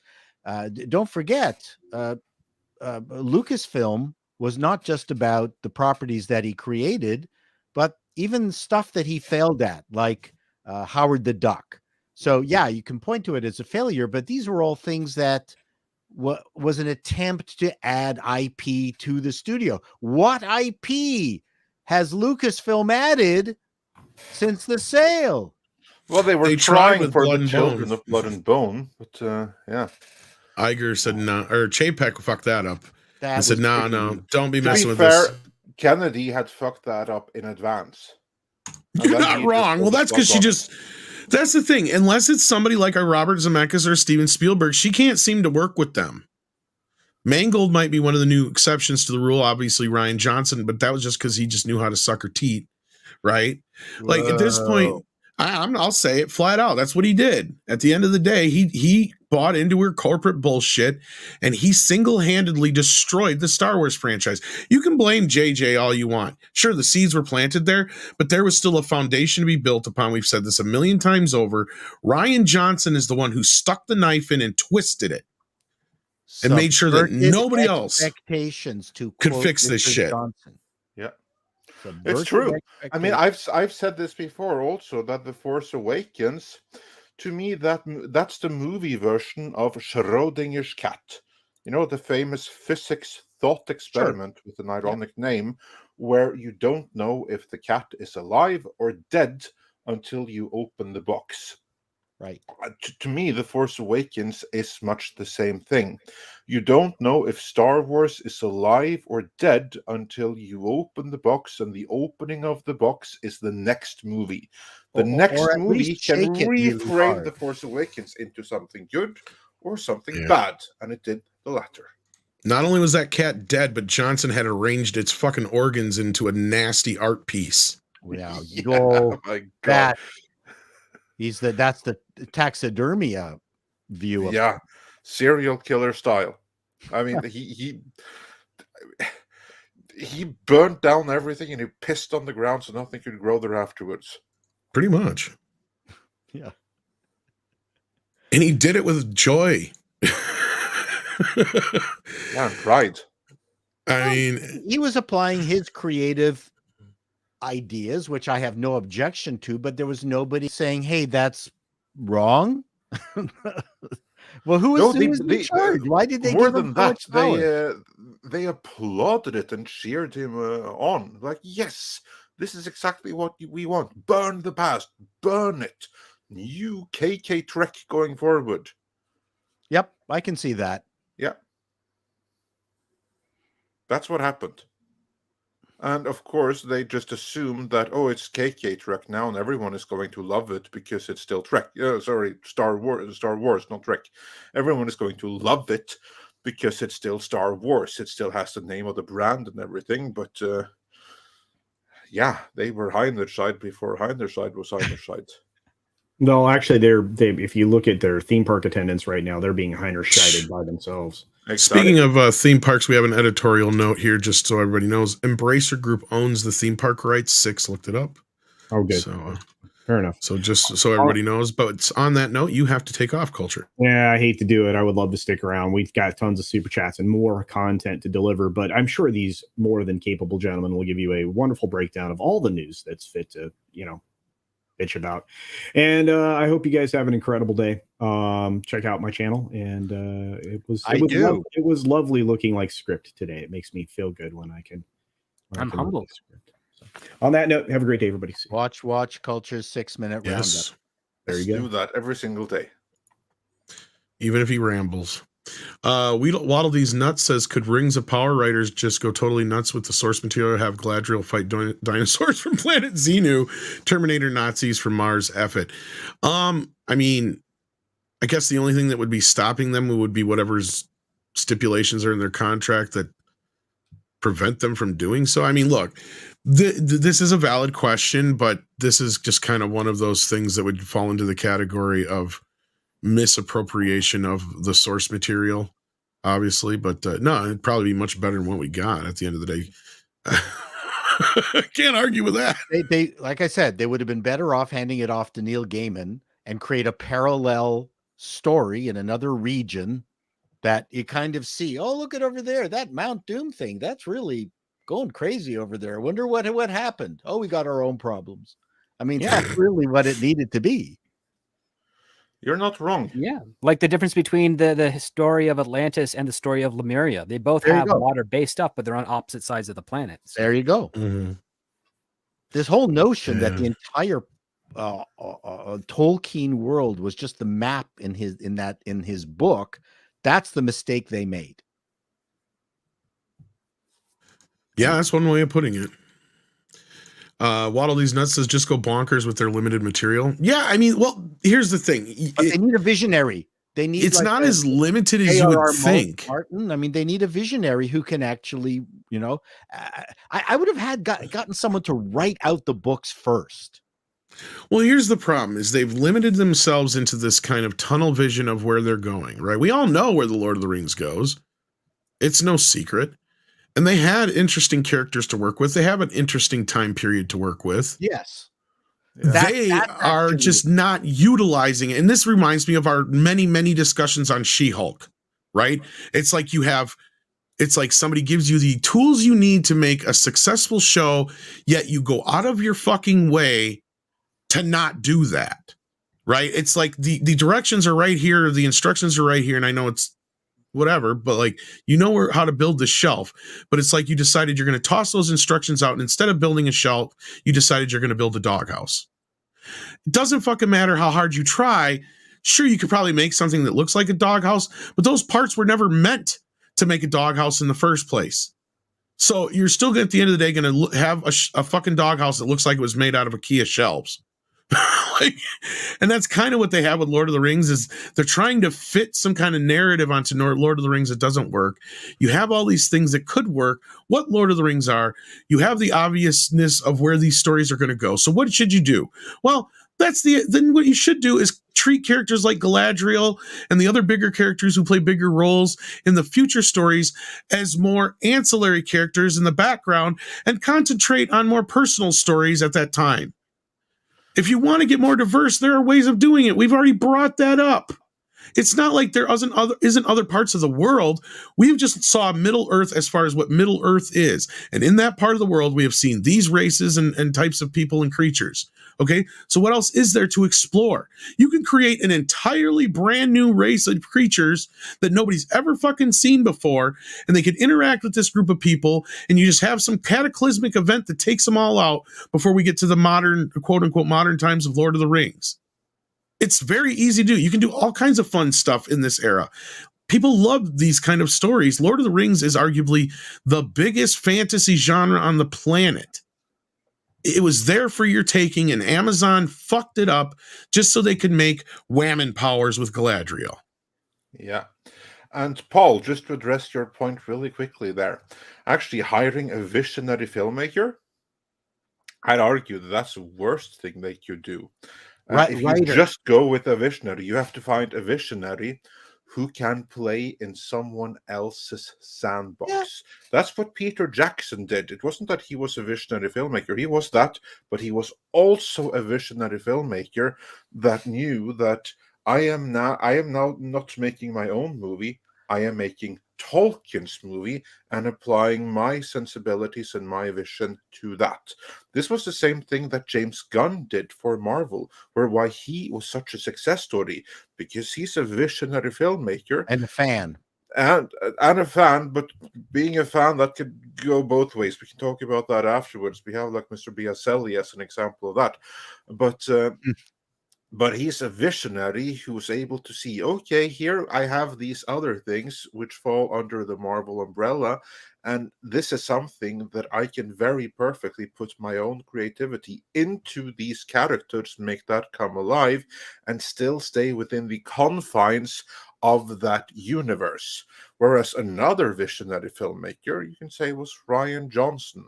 But rather than to stay within the confines of Star Wars, he decided, I'm going to completely change it to suit my vision, because I'm the visionary Rian Johnson. He made it his CW show. And this is actually the problem with Kathleen Kennedy, because I understand why you say that. Like, I don't mean to like drag on you or anything. No. As a general thing. This is like a very kind of like producer mentality that you want this visionary filmmaker, and you absolutely do for some kind of original property.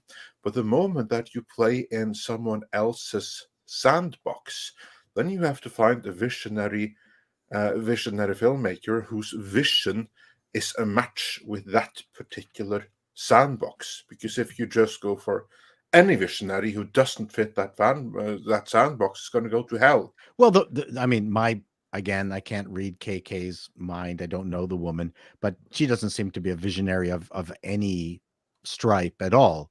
She's not like a Michael Todd of the golden era of movie making. Michael Todd had taste. You know, he spearheaded. I don't think I would want to see Kathleen Kennedy's Around the World in 80 Days. No. No. That version was pretty good. It was amazing. It's brilliant. It's the second best live action version. And Cantinflas stole the movie. Yeah, he did. But still only the second best. The best one is the 1989 NBC version with Pierce Brosnan. Really? Oh, yeah. Oh. Recently out in Blu-ray in Germany. So with an HD master 1080p picture, looks like I would never would have thought it, but I take your word for it. It is anyways. Better. So no one can accuse KK of having any kind of vision. No. Oh, you can accuse her, but you can't credibly accuse her. A blurred drunken vision at best. Well, it certainly gives us something to talk about. Indeed. Let's give them something to talk about. Well, let's Jesus Davila. Yeah, let's do that because we're losing Paul here soon. Yep. Jesus Davila sent us a super sticker. Thank you so much, Jesus. It is a thumbs up. If you haven't hit that thumbs up yet, please do. Let's see here. I'm going to grab one more super chat, and then I want to ask Paul a question before he goes that gets us on our other topic of the day. Let's see here. Since it's about KK, let's grab this one. Bucky Cat says, if KK were out tomorrow, who would the panel want to see replace her and clean up Lucasfilm? Wow. I hate this being the go-to guy, but the only one I can really see, there's only like two people I think that could handle it. And one of them we've already seen can't handle the pressure, at least is willing to walk away from the pressure, and that's Favreau. So he's kind of out. So I hate to go with this guy again, but James Gunn. And it's simply because of how he handled the Guardians of the Galaxy and because of his quote. Well, he's not going back. No, he's not. No, absolutely not. But I'm just saying, if I had to pick it in my perfect world, if I were to hire it, because of what he said about Guardians of the Galaxy and that was, he didn't want to make a ripoff of Star Wars, but he wanted to make a movie where people felt like they had when they saw Star Wars for the first time. So I think in that respect, he kind of gets it. So that would be my choice. Other than that, I can't really think of anybody offhand. Script actor, anybody you could think of? Not right now. I'll have to get back to you on that one because there are some names out Yeah. there that might work. Peter Jackson. Peter Jackson is one. Maybe, yeah. But he has a lot of health problems, and he's Oh. easily stressed out a lot. Poor guy. What a business. I mean, it is stressful on so many So is that levels. why he really hasn't done much of anything? Yeah. I mean, if you take a look at, Robert Meyerbeck's documentaries on Peter Jackson and some of the interviews post Return of the King, you can see he gains weight, then loses a massive amount of it, and then gains it all back again, and then loses it during Kong, because he just runs himself down to like the bone making these films. I don't think he could take on the responsibility of a studio at that point. As weird as it is to say, I would go back to the yes man that was Rick McCallum. He knows the infrastructure. He helped rebuild Lucasfilm in the 90s.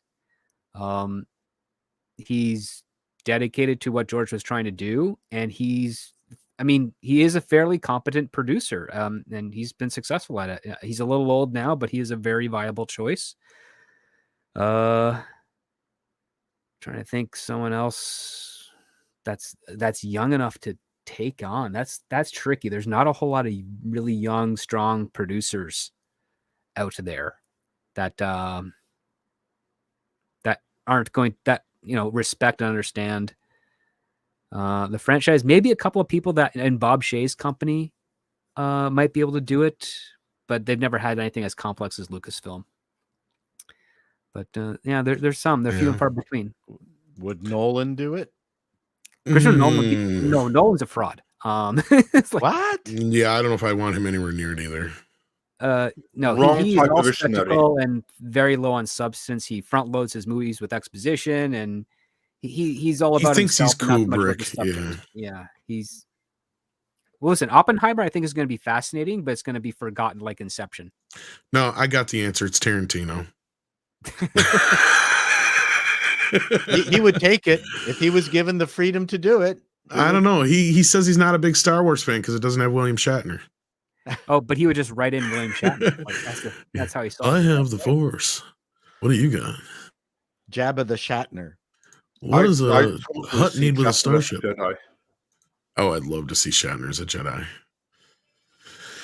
So Andre, you're the only one who hasn't really given any thoughts on this, and then we'll go to our next subject before we lose Paul. I would say it's not enough to lose just KK, because she has hired people like herself, meaning all of Lucasfilm is a pit of poisonous vipers. You have to fire everyone. Unless there's like some loyalists to George Lucas still left there, fire everyone. Everyone in the story group, everyone in Lucasfilm. You have to clean house completely, and then bring in a completely new team, so you don't have any saboteurs wanting to destroy you from the inside. And then there are several people who can do it. Jon Favreau comes to mind. He I think would have the chops for it. Beyond that, really, what you're looking for is a producer. And I think there's 100 producers who could do it. Some relatively young, basically the same kind of producer that Kevin Feige used to be 20 years ago. Someone whose names you see in the credits, but you don't really think about. I don't know exactly who that is, but I'm sure there's plenty of them. I'm sure there's going to be some...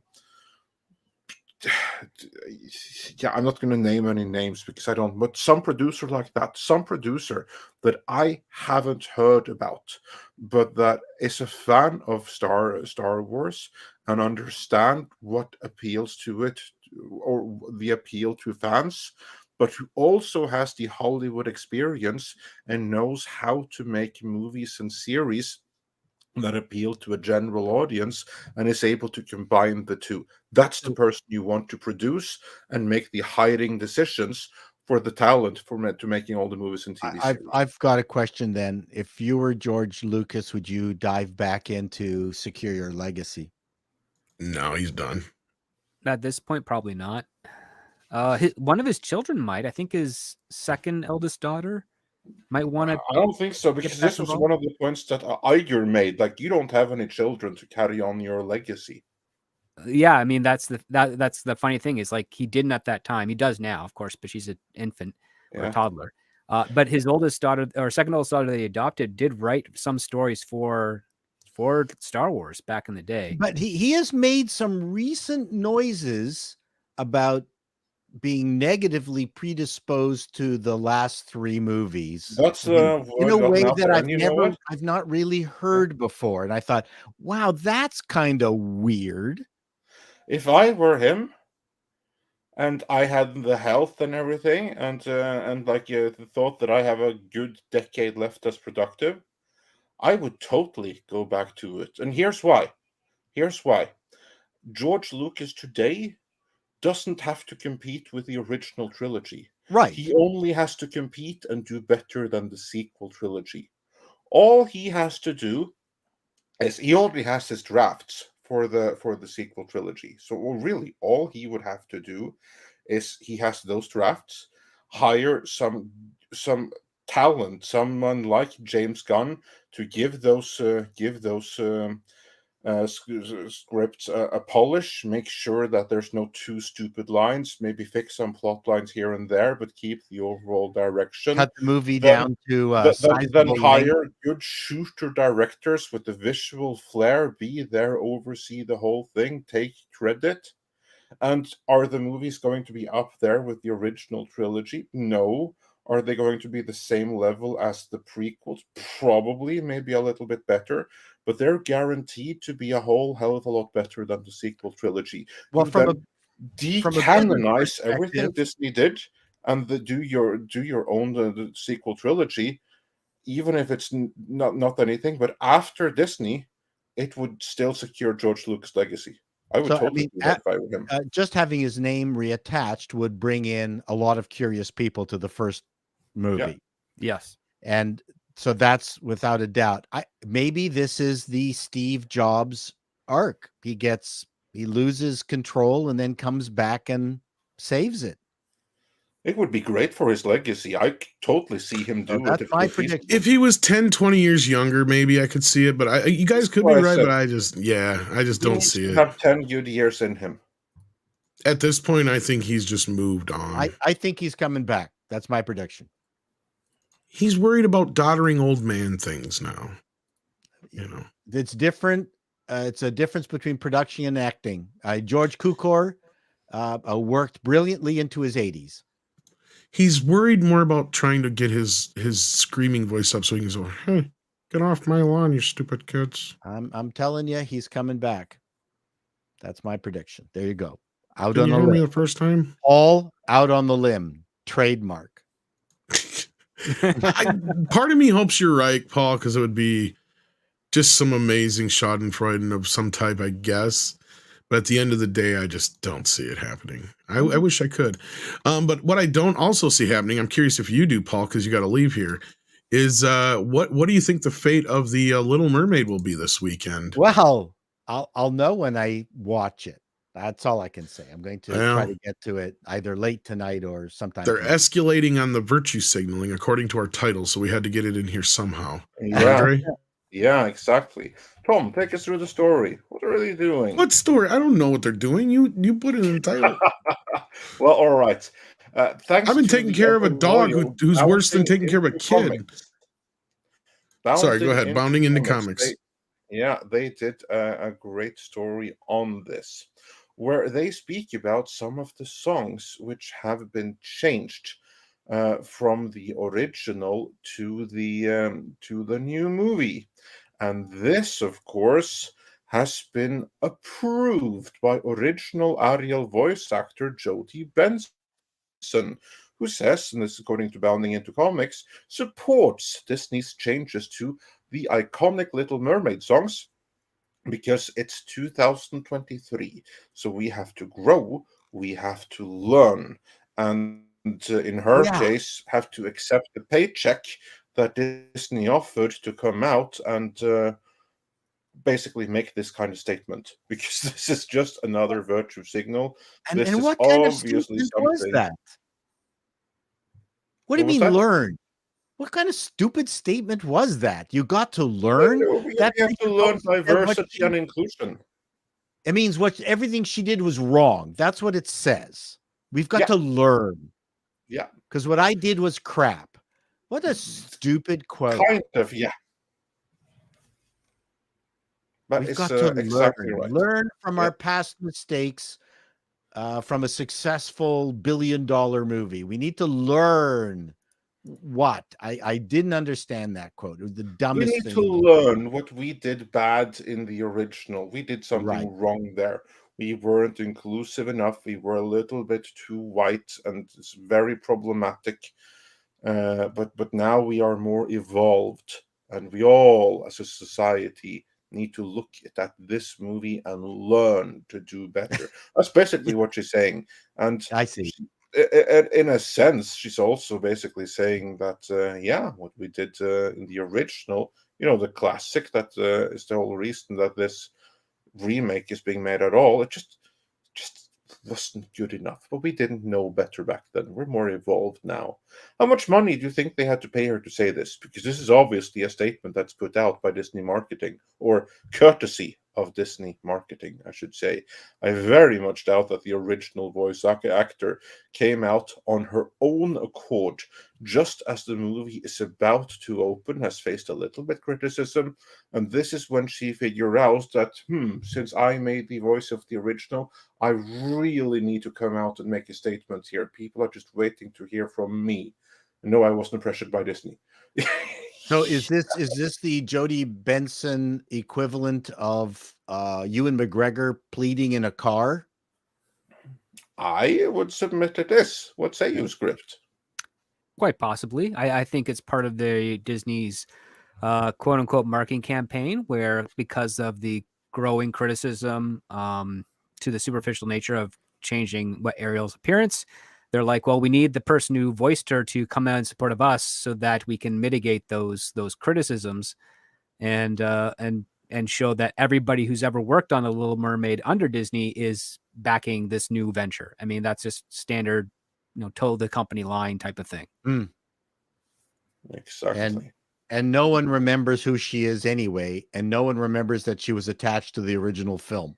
Yeah, it's just like whenever someone is cast as James Bond, there's always those reporters that ask the new actors, like, hey, did you talk to the previous James Bonds to get their blessing to do the roles? Like, it's BS. They don't care, but they say, yes, sure, we had a conversation, and yeah, everything's all good. I'm taking the stewardship of this new role. It's malarkey. It's stupid. It's for fans that are casual, that wish they could be hardcore. Like, nobody cares. It's just, it's just mitigate or appease the plebs and move on.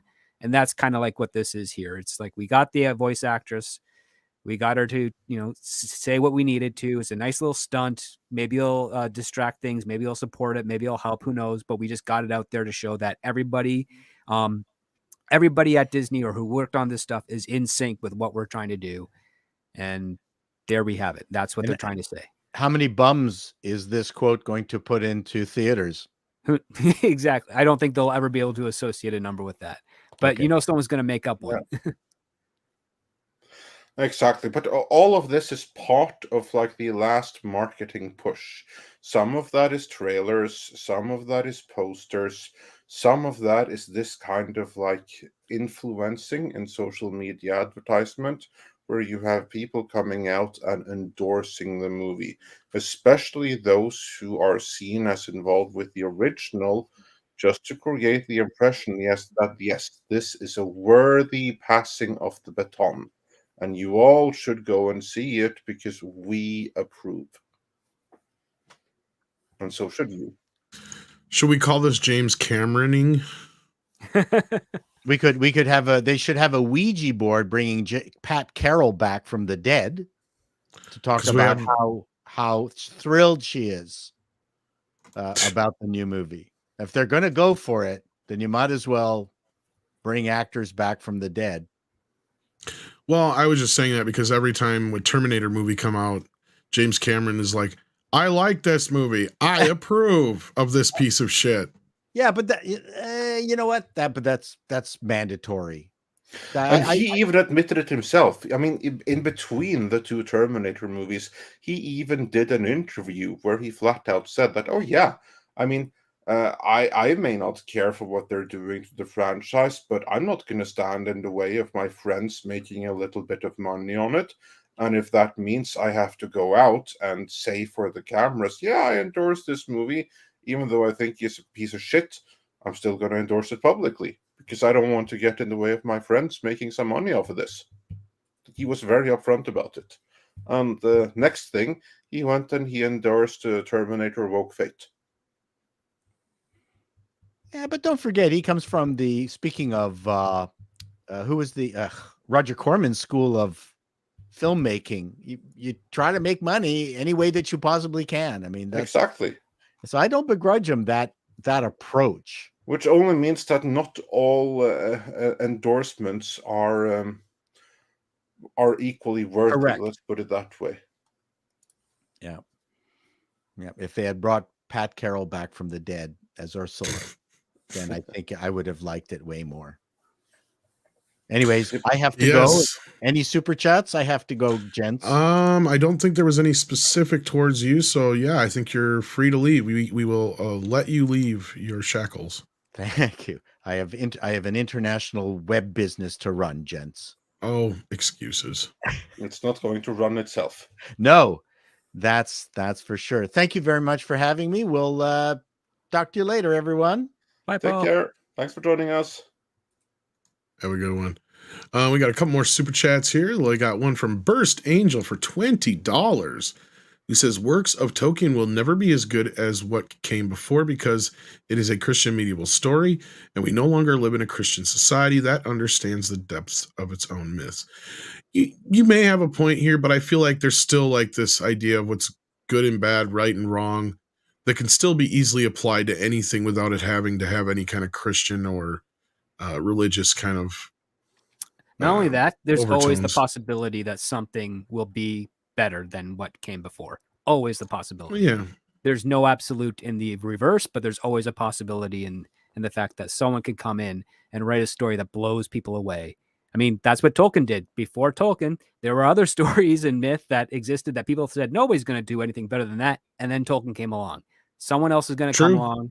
Maybe in our lifetime, maybe not, maybe beyond us, but it will happen eventually. Yeah.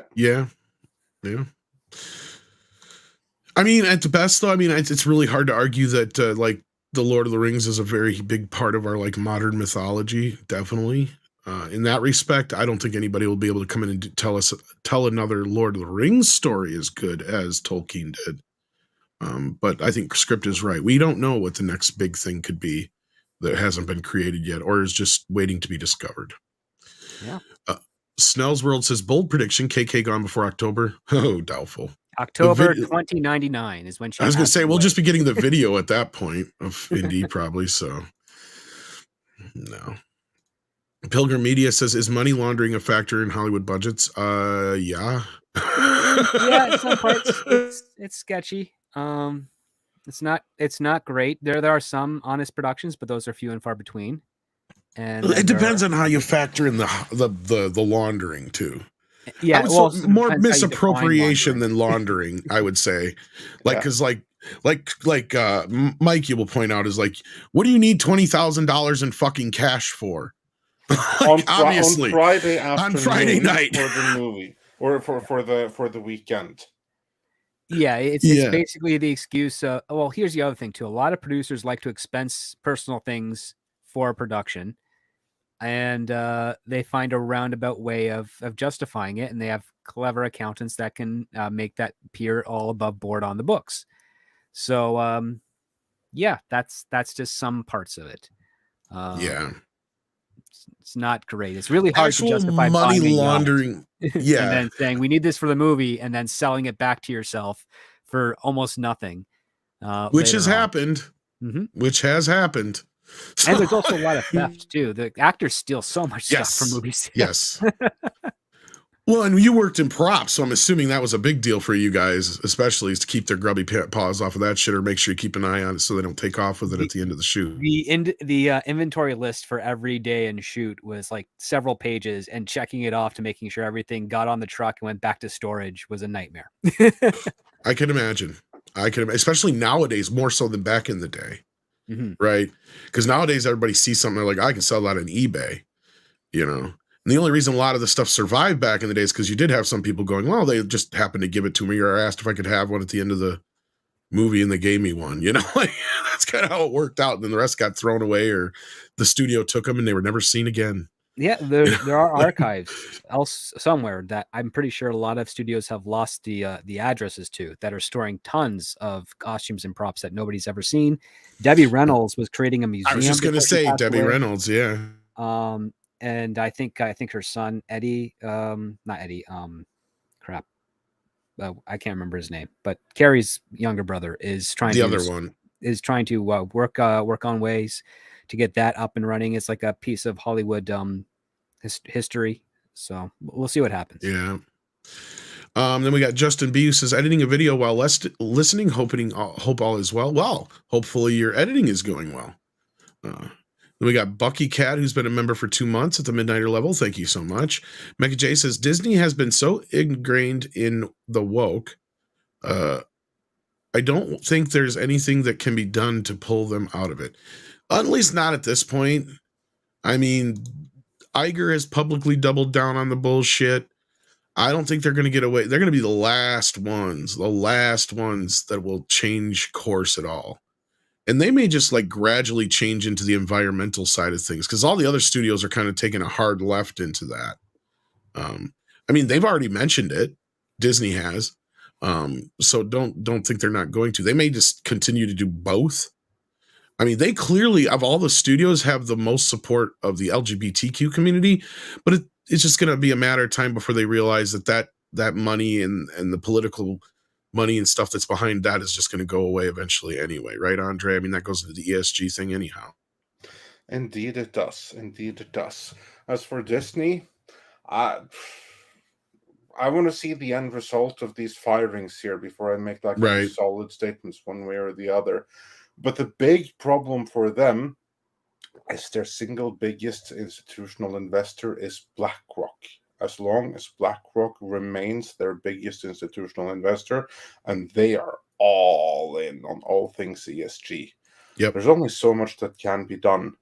It's really up to all of the other shareholders that have to present like a unified front and demand shareholder capitalism rather than stakeholder capitalism, which is what Disney is doing. Like, for instance, when Bob Iger and even Bob Chapek before that, Bob Chapek even explicitly talked about the stakeholders in an earnings call, whereas Bob Iger, he talks about our commitments and duties to our employees. That's right there. That's stakeholder capitalism, because beyond making sure that they don't freaking die on their job and paying them their salaries, you don't have any commitments to your employees. They have commitments to you.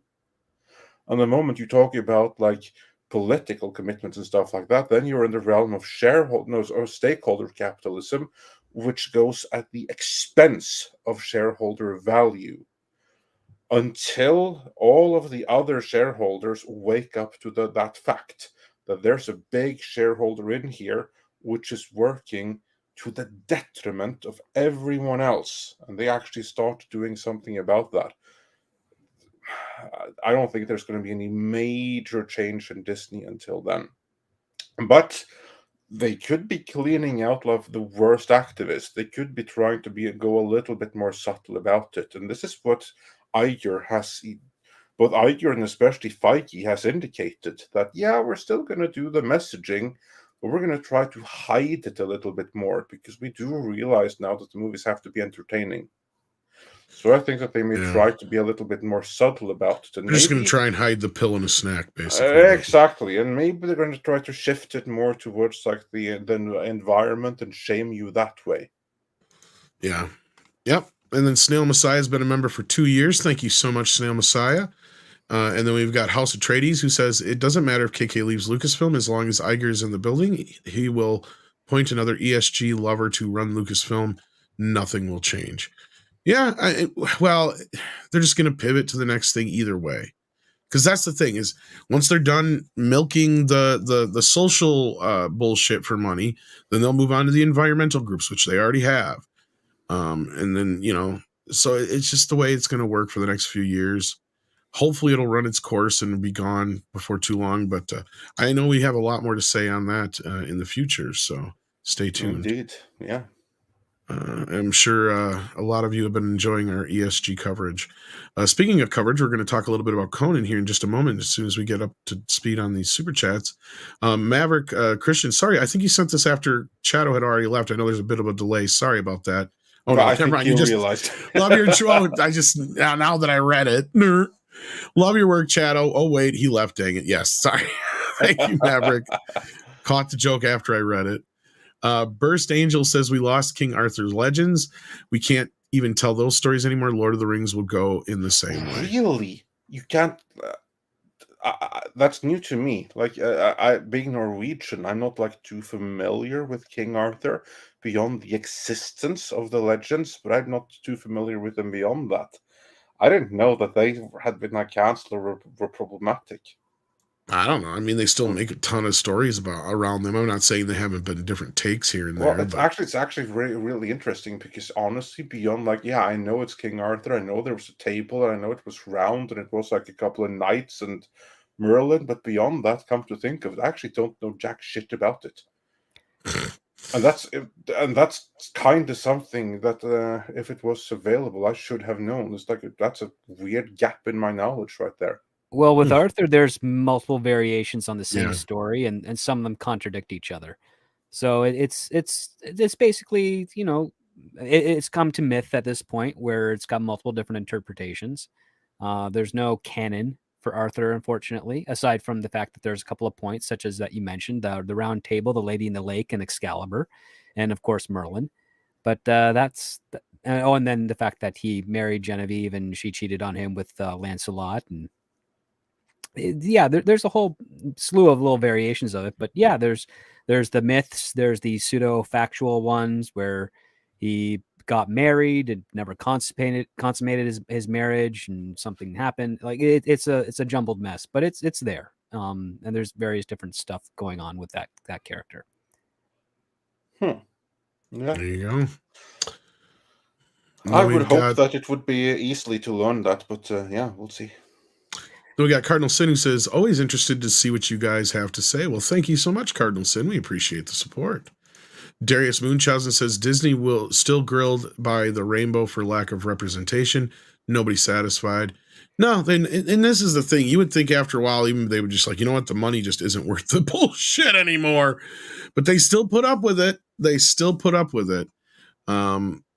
And let's just say that they are scared of a certain group of people, not just so much because of any kind of power as far as like boycotting or anything like that. But you also got to remember how many of these folks work within the industry too, right? Never forget that, and that's where I always made the joke, but it was true. Where like, what are they bitching about gay representation in movies? Movies have always been nothing but gay representation, pretty much, considering most of the people who work on them are probably gay. So I just don't understand that. There is the reason the term the Velvet Mafia exists in Hollywood. I wasn't going to go that far, but yeah. I mean, they're not criminal. They're just a bunch of gay people that, have influence over how things are done. Yes, they do. And they can cancel you. That's why I didn't want to get into them. But yeah, I was hinting towards them. As long as you don't name them, they're not going to cancel you. Yeah, well, you called them a different name than I've actually really heard before. But yes, there's only ever been that real name. Like that's the other things is not them. I don't know what those are. Well, let's just say it starts with the G word anyway, mafia. But anyway, yeah. Never heard that one term used ever. I've heard it from a lot of people. The gay word with the Tom. Other word. Yeah.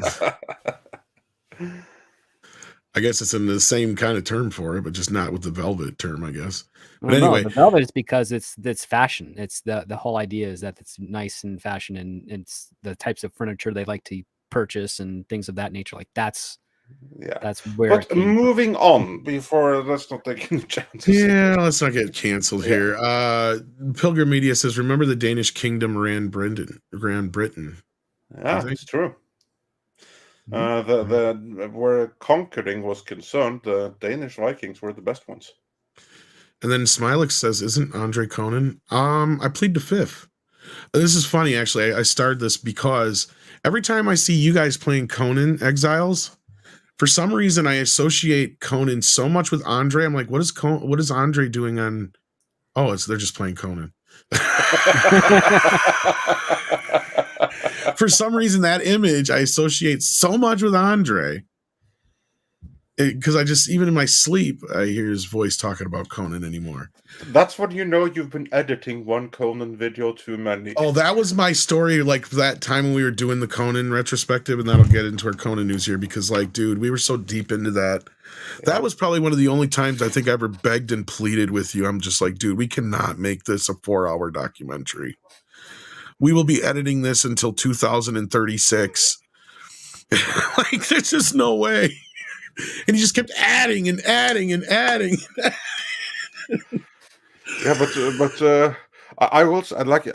I've never been more happy about all the stuff I added to it. But of course, you were of course. right. I was like, oh shit, we have to cut it right here, because my plan. It's like, do you want? I think I said, like, do you want this to come out like anytime in the next couple of years? Because if not, we're gonna have to do this in multiple parts. There's no way this is gonna get done anytime soon. We had spent 6 months, because what Tom is talking about right now is Conan the Barbarian, the ultimate retrospective, which is already 40-50 minutes long, and it just covers the first movie. My original vision was actually to cover the entire franchise in that one video, but after 50 minutes, he's insane.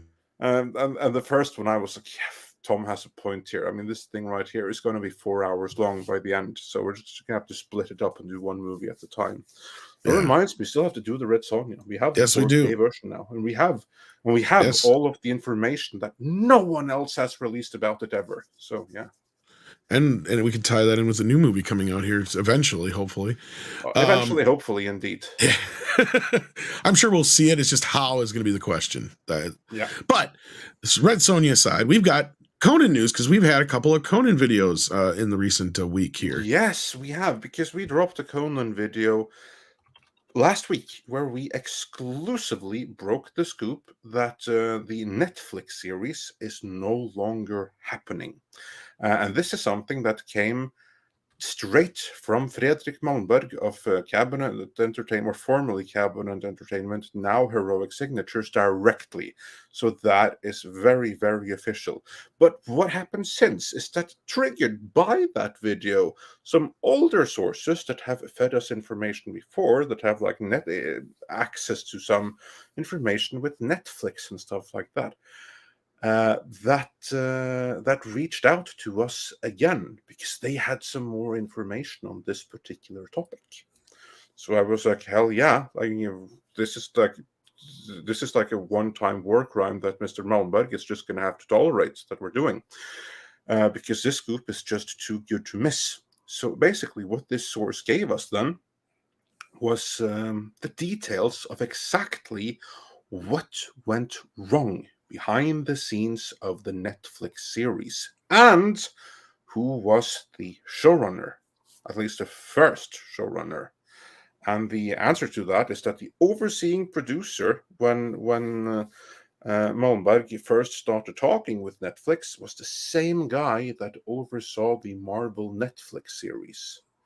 And the showrunner was Stephen S. Knight, the showrunner of the very first and the best season of Daredevil, plus before that Spartacus on Stars, which had sex, blood, nudity, and was pretty barbarian in nature as well. So between those two, I think he would have been a perfect choice. But alas, it was not to be, and we'll get into why, as we revealed in the video put out earlier before here.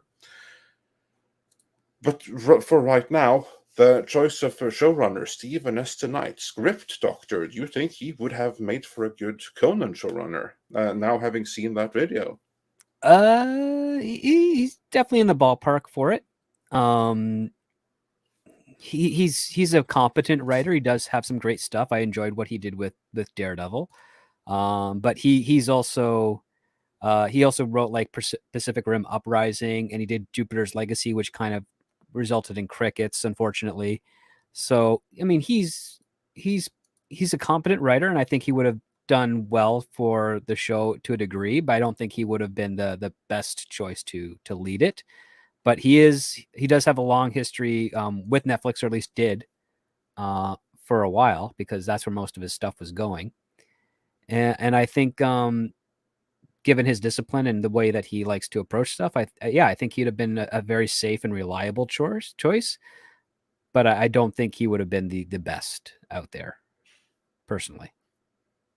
Yeah, they could have done worse. That's for certain, and that's there's a lot of worse, but yeah, he's probably that's what they eventually did, and we'll get to that. But first, Tom, are you familiar with Stephen S. Tonight? And you think him doing Conan could have been something? Well, I do know the name. I'm trying to think here. Stephen S. Tonight. What has he done here? He worked on Buffy for a couple seasons. Okay, yeah, that's why I know the name. Or one season, actually, I think. The Spartacus and Spartacus, all that stuff. Okay. Yeah. I've never really dove too deep into his stuff. I've seen some of this stuff here, but considering the reaction to some of his material, I think he would be in the right ballpark, like you said. I think I would have given him a shot at it at least. But considering Ted Biaselli, no fucking yeah, that's right. Yeah. Considering him being in charge too, no. After seeing He-Man, we have the proof in the pudding. Exactly. And of course, just to be clear, that is something that happened afterwards. Originally, the overseeing producer at Netflix was going to be the same dude who did the Marvel series for Netflix. The showrunner was going to be Stephen S. Tonight, and both of them had a falling out with Netflix, not with Conan or anything like that, but a falling out with Netflix. And because of that, they no longer worked with Netflix, including with Conan. So they needed to be replaced. And we don't know exactly who came in as new showrunner. But what we did hear was that the overseeing producer with replacing those two would be Ted Biaselli, the same individual who made Masters of the Universe Revelation into the disaster that it was. Yes, it was an excellent video. I highly recommend people go watch it after the stream if you haven't. It also showcases a point that I've been making for many years, which is that just because you are a fan does not mean you're impervious to making bad stuff. No. Indeed. And here should be noted, for those that haven't seen the video yet, by all accounts, Ted Biaselli, he legitimately is a fan. No one can take that away from him. Problem is, he's an activist first and a fan second. So he, when given the opportunity to actually work on the properties that he's a fan on, he does some very subversive choices with them. He also got between me and Kevin Smith. Yeah, that he did. Although Kevin did help with that. Even though our non-existent friendship got brought to an end by him blocking me on Twitter. Yeah. And you still haven't seen Clerks 3 yet, right? So. Nope. And I don't plan to either. I've not even bought it. Because as you know, I do have a library of films that probably will never get unwrapped at some point. Maybe when I'm in my retirement or if we need them for research. But that is not fucking one of them. Indeed. Nope. It'll take me some while. He'd have to probably actually talk to me personally before I'd actually turn on that. Or he'd have to make a major change in his style. I mean, I'm not expecting him to come out and apologize for He-Man. I don't think he gives enough shit about He-Man. And that's not my problem with it. My problem is just how he treated the fans afterwards. And then it got worse because he doubled down on all that shit with the story that got out where he's like, yeah, I just had to turn them all off and blah, blah, blah. And I'm sure that's when I was blocked, right? Mm-hmm. You know? But at that point, it's like, okay, you're going to turn off somebody who's been a fan, which he probably has spoke to me before and doesn't realize it on News Askew, because I was a frequenter on News Askew way back when there was only 2 fucking movies, right? So I've been around since the start. And I'm not kidding when I've said that I'm probably responsible for half of the people in the Midwest who even know what Clerks is. And I have reasons to believe that, because vicariously I passed that movie around to a lot of fucking people before Mallrats or anything else was a thing. So my point is, I felt very hurt personally by it. It's going to take me some time to get over that. But I don't blame him for He-Man. I just blame him for playing a part in it. Ted is the big issue. And that is that he took the guys as a fan. Whether he is a fan or not is irrelevant. He still used that to push this fucking agenda. And it's right there in our video. You picked the brilliant parts of it, Andre. I couldn't have said it better myself. So go watch that video if you guys haven't yet. I mean, the dude says it himself. He took a character that already existed just because he didn't think the audience would accept an original black character. It's like, no, motherfucker, we would have been way more accepting of that character if she was original. In fact, nobody really had a problem with the character other than the fact that she was a reused character and reinterpreted, and Ginger side and all the other issues that go along with it. So whatever, at the end of the day, that's just one problem in the tree of shit of He-Man and the Revelations shit. So don't get me started on that crap. Indeed. So yeah, that's basically what there is to say about that. The Netflix series, and for those in the comments, if you're confused, the Amazon series is the one that collapsed a long time ago. The Netflix series, well, that also collapsed some time ago. We only learned about it recently, and there had been some rumors about that, hadn't it, Script? I believe you had heard like something on the wire. With regards to Amazon's? Yeah, no, the Netflix series, that there were like some disagreements over which direction to take. Oh yeah, I mean, well, that comes with every Netflix show. But yes, I remember when it came to certain stuff about Conan, and the biggest question that was circling around was, will this show actually go the distance? Because Netflix is notorious for not wanting to invest in things, and there's only, out of everything that they've produced that's been either original or IP generated, only a handful have gone beyond the 3-season limit. And for a legacy IP like Conan, you would expect that one to go the distance, to be, say, like a 4, 5, or 6 season, 10 episodes a season series. And there were rumors going around, which is like people are suggesting, no, I don't think that's going to be the case. And the way the Netflix is kind of operating and influencing with the IPs and what they want to do for their brand, and how they're losing subscribers and entertaining the idea of doing live television, which they've now started to do. Yeah, it looks like Netflix is not a great home for people who want to start a new series. Indeed. And beyond that, we also broke down something else in our most recent video, namely a little bit more details about the story for Legend of Conan, the sequel that Arnold Schwarzenegger wanted to do and is never ever going to do. So don't get your hopes up, because it just isn't happening. And for those that haven't seen the video yet, if you expect King Conan, you're gonna see some shades of The Last Jedi in it. Script Doctor, you saw the video, and what is more, you may even be a little bit more familiar with the script here, which is something I'm sure your Patreons might be before long here as well. Yes, in the next day or so, I'll be posting an in-depth review of The Legend of Conan. Now, I don't have permission to share the script, but I will be discussing it on my Patreon. And something that I've also launched this week, which I'm happy to announce here on the show, is that I have a free trial for my Patreon. So you can sign up for free and get 7 days for free, and you can explore all the things in the initial tier. And if you so like those posts, you are able to sign up and get more in the future. One of which will, of course, be the screenplay review of the Legend of Conan.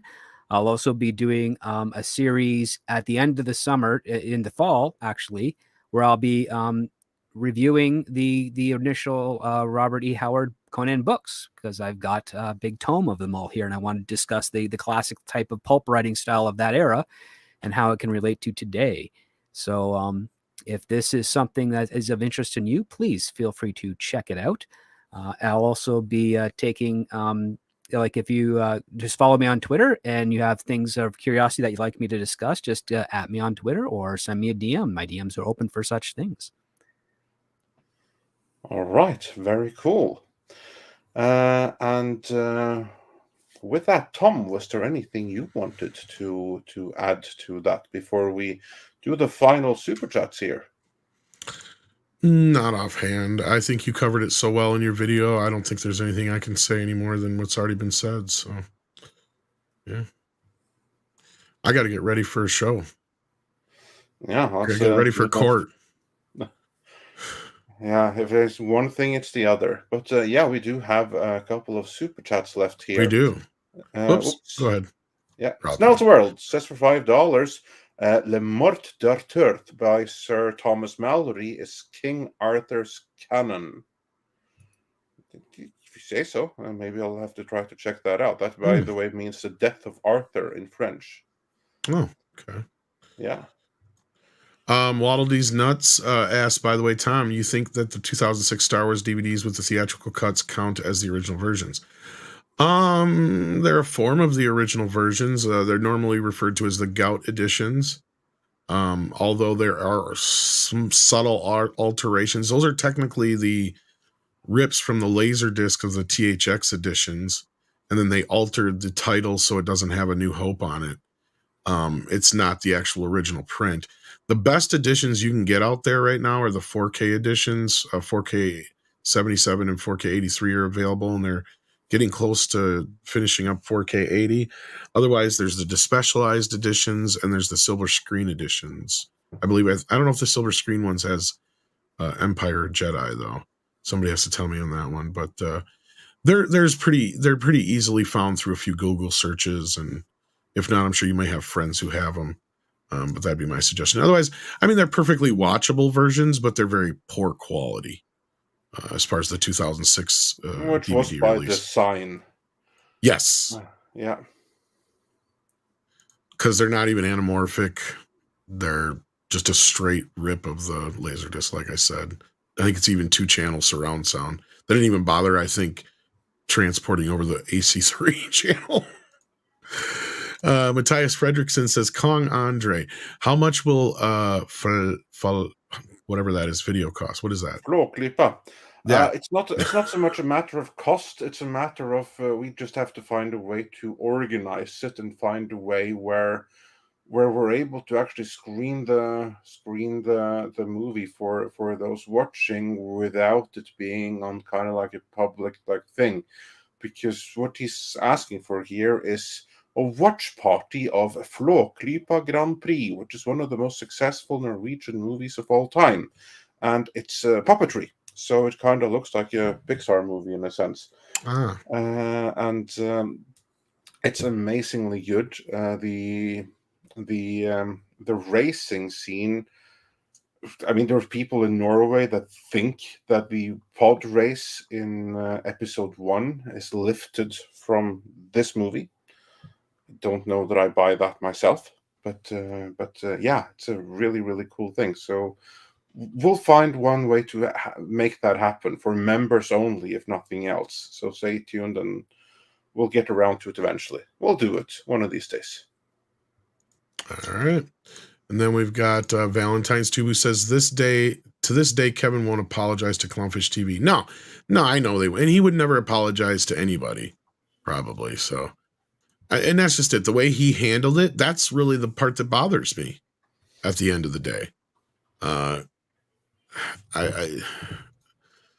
Yeah, there's no sense in really rehashing old news at this point. So, but yeah, it's sad to see how he has changed and probably will never be the same. Pilgrim Media says the Danes left in 900s. French took it in 1066. Well, it's good to know. It all led to the English language as we have it today.